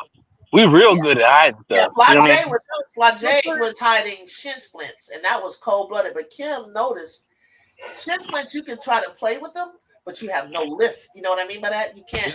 And Flagey has a lot of height. She has a lot of lift, but she could tell that she was really with the speed and tried to jump and didn't go nowhere. But literally, she saw a grimace, and she was right. Flagey was hiding it from her, but Flagey could have really hurt herself because shin splints are tiny fractures that can lead to larger fractures to where you may have to have surgery. She would have been out. And I'm gonna tell you from personal experience, you. Yeah. You as a former athlete, you may know of this diagnosis. But when I was in high school, I had a condition that was called Osgood Slatters, and so what that means is basically like, so you got your knee and your kneecap, and patella tendon. It's not patella tendon. So it can manifest as patella tendinitis. But yeah, it's really that, between the patella tendon and if you feel your knee, that knot that's right underneath your yeah, right? that's really so sensitive. sore. Yes. So What is that? It's called Osgood Slatters, and so whenever I see somebody with a choke pad strap, which like Flagey this year had 2 of them, she had a choke pad strap on both of them. It's meant to take pressure off of that patella tendon, right? Yeah. And it's painful. It's painful. You can brush up against. You can brush up against that, and it feels like somebody kicked you in the balls. Yeah. But on your knee, right? Yeah. And so Flagey, whenever I see a player that has those on, I know I immediately understand the pain that they're in. And Flagey played the whole season with one on both knees, with one on both legs. So she was playing through some pain. She's playing through pain. It's like a tender, and it's like this little knot under your knee. And now that you told me that, nobody ever told me that. I didn't know what that was. And I would have to put ice there, but I didn't know what that was. Sometimes it's really and the only thing that can make that better is rest. Yeah, rest. And the thing is with Osgood Slatters, you eventually grow out of it. It's one of those things. Yeah, eventually you kind of grow out of it. But in the moment when you're dealing with it, it's extremely painful. It's 10 out of 10 pain. I am not lying. It's 10 out of 10 pain. I didn't even know it had a name. Nobody to this day told me what that was. Right. He just told me. I know what he's talking about, and I'm touching it right now. And I remember going through that when I was growing, because they called me, "Oh, you got growing pains," and I had to stop, and I did. I shot up and that's the thing they do. They call it growing pains because it's associated with growing, and so I didn't even know what that was. Growing. Yeah, because I did. I had a growth spurt. Yep. Exactly. Yep. I didn't even know what that was. Damn, he just told me. At that age, right? So everybody matures at a different pace, right? But that's why they had the tape right there all this time. Wow. Yeah, man, it's extremely painful. Dang, I did not know that. Damn, that sucks, Will. So now for Shakira Austin, y'all are saying she's injured a lot. Now, do you think she's probably injury prone, or she has a low tolerance for being sidelined? I think it's injury prone. I think you can be injury prone because everybody's body is a little bit different. Right. and she's 6'5". Yeah, She's that's 6'5". that's a lot moving around. Yeah. It's a lot moving around, and people don't realize that. People. Oh man, I was so mad. I was on, scrolling through uh, either YouTube Shorts or Instagram Shorts, whatever, and it was a interview that Lauren Betts did. And Lauren Betts has a deep voice. Right. And Yeah. so, you have people you always have trolls in the comment and Oh, ignorant Right. people in he the has a comments deep talking about, voice. and Yeah. all they can talk about is her deep voice and calling her a man. And it's like, man, That's so Yeah. cold. if you have a woman that is 6'7", Right. That's so cold. 6'6", that tall, she's probably got some form of pituitary giantism, Yeah, of right? course. And so it's a hormonal anomaly, right? Right. It's a hormonal anomaly, right? So guess what comes with that? So Yeah. one of the things that might come with that is a deeper voice, right? And it's just people are so ignorant that they just spew things because Right. of hatred and ignorance, and it's Amen. so disappointing. And it's maddening. It's maddening. And I haven't Agreed. seen that, but I heard about it, and I already knew that. I was like, I don't know if I want to watch this, because Right. It's tough. it's so tough to know that she was bullied, to that level. And I read like Brittany Griner's book, and sometimes like when they're growing, they're like people said, about our pituitary glands. Sometimes we're underdeveloped in our breasts and things like that. I have a lot of runners that long distance runners that they have very low body fat. So Right. they, those tissues for your breasts or your hips or different things like that don't really develop. But what he's talking about is totally something different. There was a volleyball player back in the 80s. I forget her name. She went through the same thing. Black girl, black woman, Oh, very man. well known.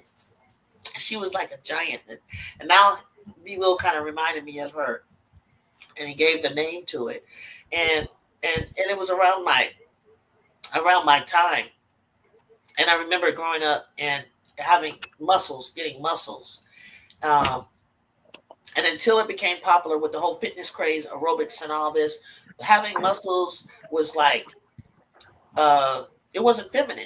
So you start to, you felt unladylike. You felt you didn't want to have that. But sometimes our bodies, when you're training hard, that's what you're gonna get. But we hit them. Like Chrissy Everett was really popular because she played the game of tennis and she played it in a I wonderful remember. way. And I love Chrissy Everett. But then Yeah. Nancy Lieberman taught her about lifting weights, getting stronger, and so she started to develop these muscles. And then it was like, oh, she's a man, she's a this, she's that. But then Chrissy took on and realized, I'm not going to beat this woman. I'm not going to win any more games unless I step up my training regimen, which she did, and she got stronger. She didn't get the sculpted kind that Martina had, or later what you're going to see with the Williams sisters, and so body dysmorphia, I guess, I don't know how to pronounce it, Right. but we get it. We get it because of what, and now you have social media, so it's even worse. So much worse. It's so much worse. Amen. But when you mentioned the voice, and the same thing, I was a little thrown back. I was like, "Ooh!" But the first thing I thought when I heard BG's voice, I thought about her height and the giant, whatever we will call it, giantism, and everything. I just thought it was to that, according to that. You know what I'm saying? I was like, never once looked at her and thought like, "Oh, that's not a girl, that's not a boy." I never thought like that. Just like I see certain men like Mike Tyson, full of muscles, but his voice is like high. It's just the opposite. So for whatever reason, you know what I'm saying? So I think anything that's different, that doesn't look normal to people, is got to be something to make fun of. And it's got to stop. It's got to stop because she wanted to kill herself, bro. Like, that's crazy. She was in a mental hospital because of, and you're already going through so much as a teenage girl, like, anyway, right? Right. So Like my whole thing was I was skinnier than everybody. There was girls that were more developed than me. And Right. so, but over time, I started to get to feel out, and I was like, okay, this is cool. This is cool. It happened when it was supposed to happen, and then the girls that had developed faster than me, that looked like they had the track runner body already, I surpassed them by 15, 16, 17. So everything happens for a reason, and I wish that I'm glad that she spoke on it. And I'm glad she spoke on it because she probably set a lot of young girls free from the torment of that. Yep. And I hope it enlightened people to stop doing that. And I hope because behind the screen, we don't know if they're like pubescent boys and things like that. We don't know if they're adolescents. We don't know. Hopefully they are, and they're not adults talking and bullying and teasing. I hope. Look, Juju, there is not a person on this planet. There's not a person that has ever been born to this earth that could control their genetics. Mm. On. You know what I'm saying? Like, so for people to bully people based on what they look like is so absurd. There's not a person on this planet, even when those attributes are positive, there's not a person on this planet that had anything to do with how they genetically present. Yeah, man. So to bully people based on that and to assign people certain roles in society based on what they look like, it's the most absurd thing in the world. Bullying, It's man. all society. It's all societal. It's all societal constructs. You know what I mean? And it's got to stop. And unfortunately, And there's a lot of ignorance. we should talk about that because they call it like our girl Angel Sloth because she looks like the cartoon character with the long, long neck. But I'm thinking like I thought all models want long neck. That's what we want. We want, women want the long neck. Juju, those are all haters. Those are all haters because Angel Reese is objectively a beautiful young woman. Absolutely. So anybody that's criticizing her looks is stupid. You know what I mean? Ridiculous. And again, she has nothing to do with her looks. She didn't have anything to do with her parentage. She has nothing to do with her heritage. You know what I mean? So to bully somebody based on what your opinion of their looks is stupid. Yeah. Amen. It's stupid. Yeah. And I think I want to go back to finding that episode because I heard a lot about it and I was like, I didn't know. I was like, I said, really? I thought Lauren was really beautiful. I thought because I've seen her, all dressed up and doing her little thing, right? And I was like, oh my gosh, she's so pretty. I had no idea that she was dealing with any of that. I don't know. Oh, Bets. Yeah, Bets. Yeah. Yeah, Bets. I need to go back and maybe she's talking about when she was young or something. Listen, I didn't know that. listen, I would never know I'm that. gonna tell you, Juju. I'm gonna tell you. Just if we just look at the WNBA, you know who we haven't heard about it because she's not talked about like that, right? She doesn't have a spotlight behind her, et cetera, right?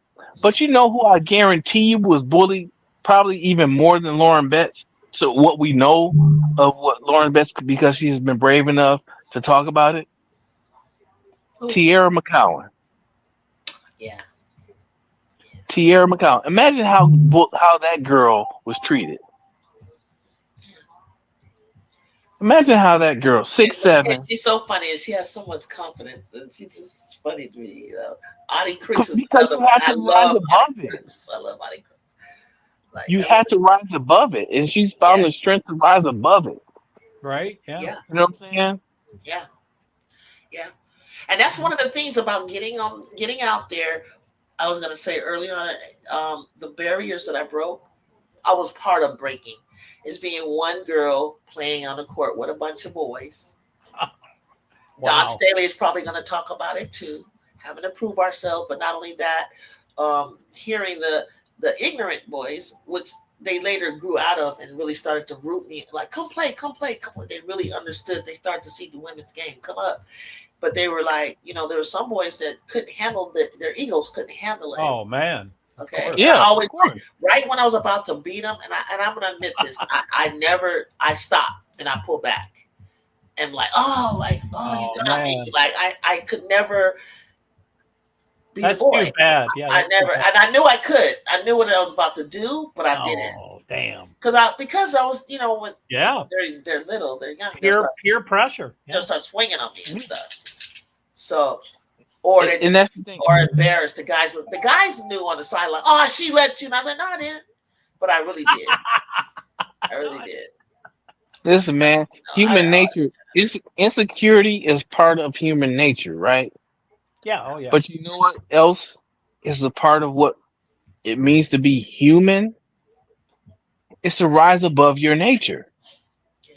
We have the ability to think and rise above your nature and do better than what your nature dictates, right? If we didn't, it'd be a freaking it'd be the wild, wild west all over again, right? We'd be barbarians, right? But a part of being human is having the intellectual capacity to rise above your nature and have a moral code. Mm. And some people just, some people are they, the common phrase is ignorance is bliss. Some people are blissfully ignorant. They don't want to be any better. They like thinking how they think because it makes them feel better. It makes them feel because they haven't learned to rise above their nature. Or there was a clip and I had posted it. It was an Army 100. She was in the 101st Airborne, and it was a woman fighting a man that said it was. I just posted it. He said something about making fun of beating a woman, right? And so I guess the captains put him in the ring, like for UFC kind of fighting. The first, so she had her gloves on, he had his gloves on, and I was watching. I was gonna say they're gonna fight each other, but she had this look in her eye. The first kick she made, and she kicked is a move that B will probably know better. He's in the service. She kicked him right. She kicked him right in the side of the knee, that's really weak. And it threw him off, and he caught himself back, and he came back. But when she did it, he had to turn his body back around. By that time, she threw a right, she threw a left, she threw a right. He threw a right, he threw a right, a left. And she took a couple of hits, but before you know it, she hit him so hard right upside his head, he fell back, and he started scooting back, trying to get around her. She jumped on the ground, and she put him in a chokehold, and he had to tap out in front of all those men. I had never seen a woman do that, but I know that there's women out there. But I was like, but he right away. The first thing I noticed, I was like, he's about her height. He's kind of got the short man syndrome. Sometimes you got to shut him up like that, Joe. Oh man, you got to shut him up. I'm all for that. Yeah, I did, and I had to do. I did it one time, but it was because my PE instructor was out there, and for some reason he thought I could beat the fastest boy in the 7th grade. So I raced, and apparently I did. I beat him, and he kept on saying, "Come do it again! You can't do it again." So second time I couldn't do it because it was close. I couldn't do it because you going back to back like that, right? But he gave everything he could to do it, like everything he could. But it was a slower time than the first time that I had ran, and apparently I set a record. So I came to tell the teacher. He's like, "I gotta go tell the teacher. I timed you. You set a record in the 7th grade." She did not. She had a favorite. These twins that lived down the street from my brother's age, 5 years older than me, 4 years older than me, and she could not believe that I was faster than them. 3 years older than me. Wow. And she denied me that record in the 7th grade. She did not believe it. But I didn't take the time. The male PE coach did. He the one who did it. And I ran that time. And I didn't realize I know I did it because in the 8th grade in tennis shoes, I did it again in Damn. 100 yards. I did a 12 flat at the end of Oh. the year. So I knew that I was running that fast. So then Damn. I get to high school. I'm still running like I started with 12.2, 12.3, 12 flat. Then we went to 100 meters, which is 10 more yards, and that's when I ran like at the end of the year, my ninth grade year, I ran 11.7, Oh, nice. 100 yards. As a ninth grader? As 100 yards, not meters. I didn't run a 11.7 meters until I was like 16. That's like a 10.8. That's like a 10.8 100 yards. Yeah. Damn. And so I know that I did that time at that time. But like, it's kind of like, how you do you guys lift weights, right? And you say, what's your maximum? But you only got to push it up one or two times. Right. Okay, so it's like that in track. It's like, okay, what's your PR? What's your personal record? Yeah. No, personal best record. So this is my personal, but my average, I probably run 12.2s like that. 12.1. And then 12 flat was like my PR until I got to the trials of the Central Coast section. And I ran a 11.7, but I didn't make anything. I didn't make the finals. I was a ninth grader. So yeah, that's how my times were like going down. The more I learned how to run, the more I got stronger, using a lot. And that's just how it was. But I just remember the day, and I knew that was gonna happen. And he would not stop bothering me. Like, man, it was like because it gets around the neighborhood real fast, and it's not a popular thing that you want to be. Some girls like it; they like being able to say I'll be the boy or whatever. But you gotta understand, you get kind of like bullied. It's kind of dangerous to do it, believe it or not, because they try to hurt you. You get ridiculed. They'll try to hurt you, and you gotta have other guys that will protect you. But guys, look, this was great. This was a great conversation. You got me really wanting to go now and find that, because I keep hearing about Lauren Betts. It must have been under Full Court Press. I need to find that story about her, because I'm still. I mean, I'm thinking about basketball all the time. I'm like, we're gonna get Lauren Betts. I'm thinking competitively, but I don't dislike her as a person or whatever. Yeah. But you've been critical of her game, right? And that's fair. That's all. This her interviews are great. Fair. Yeah, I need to probably get to know her a little better, because that's what helps me. Because the fans for Caitlin turned me off so bad that I didn't want to hear nothing. I didn't want to watch her. I didn't want to see anything. It just like I was just like, wait a minute, wait, what? What did she do? So I never gave her the chance. But the more that I start watching, and paying attention, I can see what they enjoy. But again, for me, I just like a particular style player. That's all. That's my goal. That's all. It's just a matter of preference. I'm not like Steve Curry. I don't really get off into him. I think he's amazing when he does. Yeah. But he's just not my goal. You're not your cup of tea. No, not really. Not like I'm going, Steve Curry's playing. I don't do that. When he's playing. But Dude, yeah. Speaking about Caitlin Clark and Caitlin Clark's toxic fans. I won't say Caitlin Clark fans. I will say the toxic fan base, right? Oh, okay. Listen, I guarantee you, Juju, I've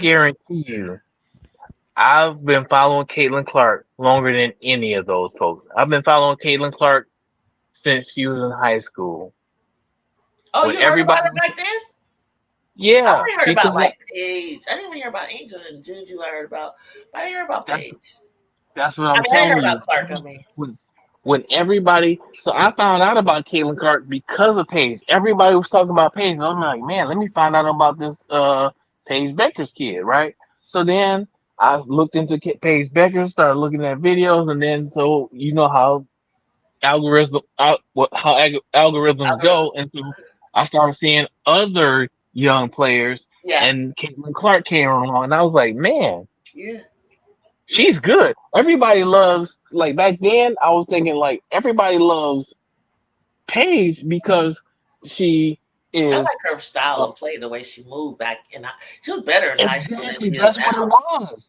That's what it was. Like, so it's the whole white man can't jump phenomenon, right? The Woody Harrelson and Wesley Snipes movie.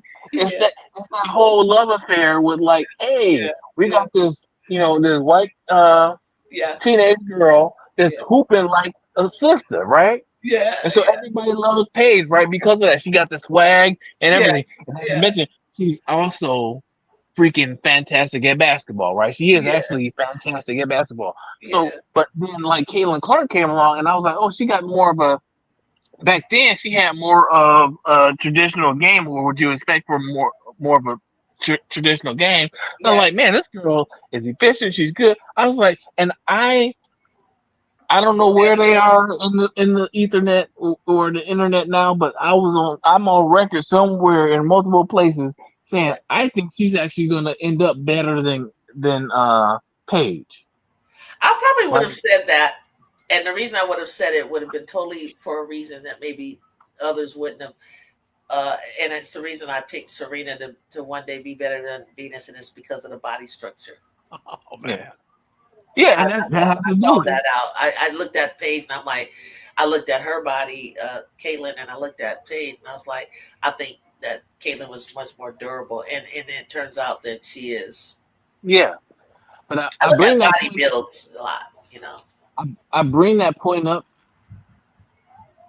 Juju, to say that the freaking toxic fans Yeah, almost. I have to check myself sometimes because I'm like, yeah. man, I don't hate Caitlin Clark, but I find I myself haven't in checked these comment myself, but I sections. find myself hating her every little thing. Yeah, I find myself, always saying something, talking Yeah, about her weaknesses, and I'm like, I have to check myself because, like, wait a minute, I let these toxic fans and their delusional takes yeah, push me over to like almost rooting against her. yeah. So I'm rooting against her. I'm rooting against myself, and it's like, man, this is crazy. But the toxicity of some of It does those that. fans just push you over the edge. It Yeah. pushes you over the If edge. when you over, that's why I didn't want Juju to guess. When Stephen A was like, "Well, how come she doesn't?" I said, "I don't want her to get as much attention right now as Caitlyn. Let people organically fall in love with her game. She's young. We don't know if, although in LA, yeah, LA, yes, we're gonna put her on the billboards. We're gonna put her on a mural, yes. But nationally, let Jules popularity grow in an organic way fashion to where people can on their own be the judge of how they feel about her becoming the face of basketball, to the point Yeah. where you could not deny when you saw her dismantle UCLA, number one team, undefeated team, all by herself. And she had to, because people were missing their shots. She Yep. had to do what she had to do. But that's typical Juju since we've been watching her. But the point Yep. with her was, I don't want to oversaturate people with her because she's so young that we're going to have to do this now for at the time, it was like 3 years. And by that time, you're going to be compassion. You're going to have fatigue. And and that's why I feel like about Beyonce. I would never play on the radio. If I knew she had a new song, I wouldn't jump on it right away because they're going to play it every hour on the hour. Yep. So I would wait, and then I would be getting into it later. Then people go like, "Oh, you just now getting into it? We already on." Because if I don't, I'm gonna be sick of it. So Yep. I was okay with how people weren't really catching on yet because I know what the kid got going on. We know what her trajectory is. She knows it. We all know it. But people love her now. Opposition. She goes other places. They get it because I don't think we oversaturated. But it was when people were. Sometimes you might see a generational talent and you can say, "Hey, they're going to be the greatest." But when you did it again, to say that she was going to come to the league and take, even Juju, she's going to come in and she's going to fit just right in, and she's going to eventually get there. But I never said that she's going to come in and take over because it's a lot to do that. It's a lot. It's a lot. So when they said that Caitlyn was going to do that, that's where they pissed me off. Yep. I Me was too. like, Me too. stop doing that. They giving her legendary and GOAT status already. Like she ain't done nothing yet. Give her Like, you let didn't win a let championship. Come on, bro, stop. let her, let her grow into it herself. You know what I Let her mean? grow into it. Like, cause you're making more people dislike the young lady more than they they won't even give her a chance because it's disrespectful to call her the GOAT, because a GOAT would have done like Cheryl Swoops and scored 43 points to win a championship, or Rebecca Lobo to score 52. You're the only one on the team, so you had to score 50 to win a championship. Or you're Breanna Stewart 4 years straight with a body of people around her, of course, to win 4 straight championships in college. That's hard to do. That is GOAT material right there. Like 4 years, and then you come into the pros and you get 3 more champions. Don't do that. Don't do it.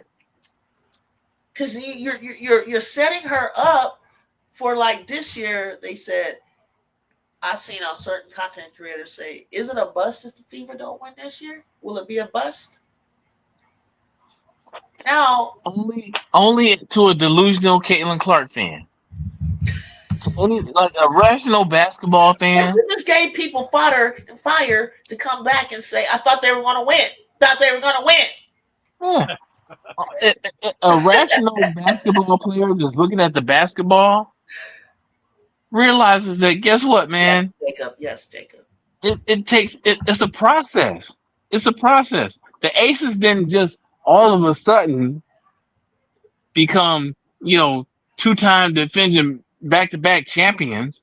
It didn't happen. It was a process. It was a process, because I watched when Cambage was on the team, and what's his name was when Jackie and Kelsey were on the bench, and my boy, one of my what's his name? That was the Detroit coach that played for the Detroit Pistons. I love that. Bill Lambert. He was one of my favorite coaches. Yeah, he took the shot to 2 WNBA championships. Yes. It's a process, because he was a winner, and they played like him, and it was just I'm rude for that, because it was like they're beating people up. But people don't remember. People don't remember. McBuckets was on that team before Becky Hammond got there, right? Who was on there? Marina? No, McBuckets. Caleb McBride, because she came over from San Antonio, though. Yeah, Caleb McBride was on the team before, like so the Aces won a championship in 22 and 23. Caleb McBride was on the team in 21. People don't remember that. Yeah. Because I think they all came over from San Antonio. Yeah, people don't remember that. Yeah. I gotta close out for real this time. My mom's calling me, but man, this is great. Okay, look, save some of this for tomorrow, Joe, and be will if you. I know you probably might be out with the kids, but come back, Jacob. I'll be hitting you up in the Discord. Joe Hart. Can I post my Twitter? Yeah, please. Sorry. Yes, of course. Post your Twitter into the chat. Hey, Juju. Great combo. Real quick question. Hey, Juju, was I your first panelist, your first guest? You certainly were. I'm not gonna forget that. That's I'm not gonna forget that either. You certainly was. It's been a while. It's been a while, but that's my fault. I don't really come up that much. But no, that's okay. That was a great conversation. That was a good time. That was a good time. Fun. I forgot what. Oh man, I can't even remember what we were. Man, I don't remember either. That was months ago. That was back months ago. Was that WNBA though? It was the end of the WNBA season, probably. Indeed. It was right when you talked. So I found Seth first, and then you and Seth were on together. Yeah. And so then I started following you. Yeah, thank you. Yeah. When you started. Yeah. Yeah. And DeWitt, I'm trying to get D. I'm trying to get Big D up here too. Because DeWitt, come on. DeWitt has been active in the chat. All the time, and my Discord. And I play Fortnite with him. That's what's up. Join the panel, man. Have a conversation. Yeah, have a conversation, because I know sometimes you guys want to say a lot, and I know the feeling of when you're trying to type. That's how Joe and I just, because I wanted to know what his initials meant, and then he was saying he was active. When I see you active like that, I'm like, oh gosh, I'm asking questions, and sometimes I forget. Everybody can't type it really fast, and then it moves on. Right. That was cool. Thank you for having me. Thank you for joining. I appreciate you. And It's I will been be fun, back Joe. tomorrow. I He will be will. back. Thank you. Thank you, That's guys. been fun, Joe. I was glad to see you come up, man. Yeah. I really was. Because I learned a little bit about him. I learned his story. I had to find out who his team was. So that was cool. So I was like, okay, he's open to this. And it just happened to be Connecticut tonight. But anyway, yeah. So look, we're gonna come back tomorrow because tomorrow gonna be good because we got to see Clark, we got to see Atlanta, we're gonna see Chicago, and we're gonna see Minnesota. Okay, y'all. So be square. I can't promise tomorrow because I got company coming over, but probably Sunday. Okay, Sunday. Okay, cool. That'll be great. And even if you pop in, you're always welcome to pop in and out on a break. It's so cool. It's cool. And I'll try to set up a thumbnail. Joe, don't forget to subscribe so that you can find me again. Okay. I'm all right. subscribed. Cool, man. All right. Thank you guys. And you guys have a great night. Take care. Peace. Be safe. Thank you. See y'all. Thank you.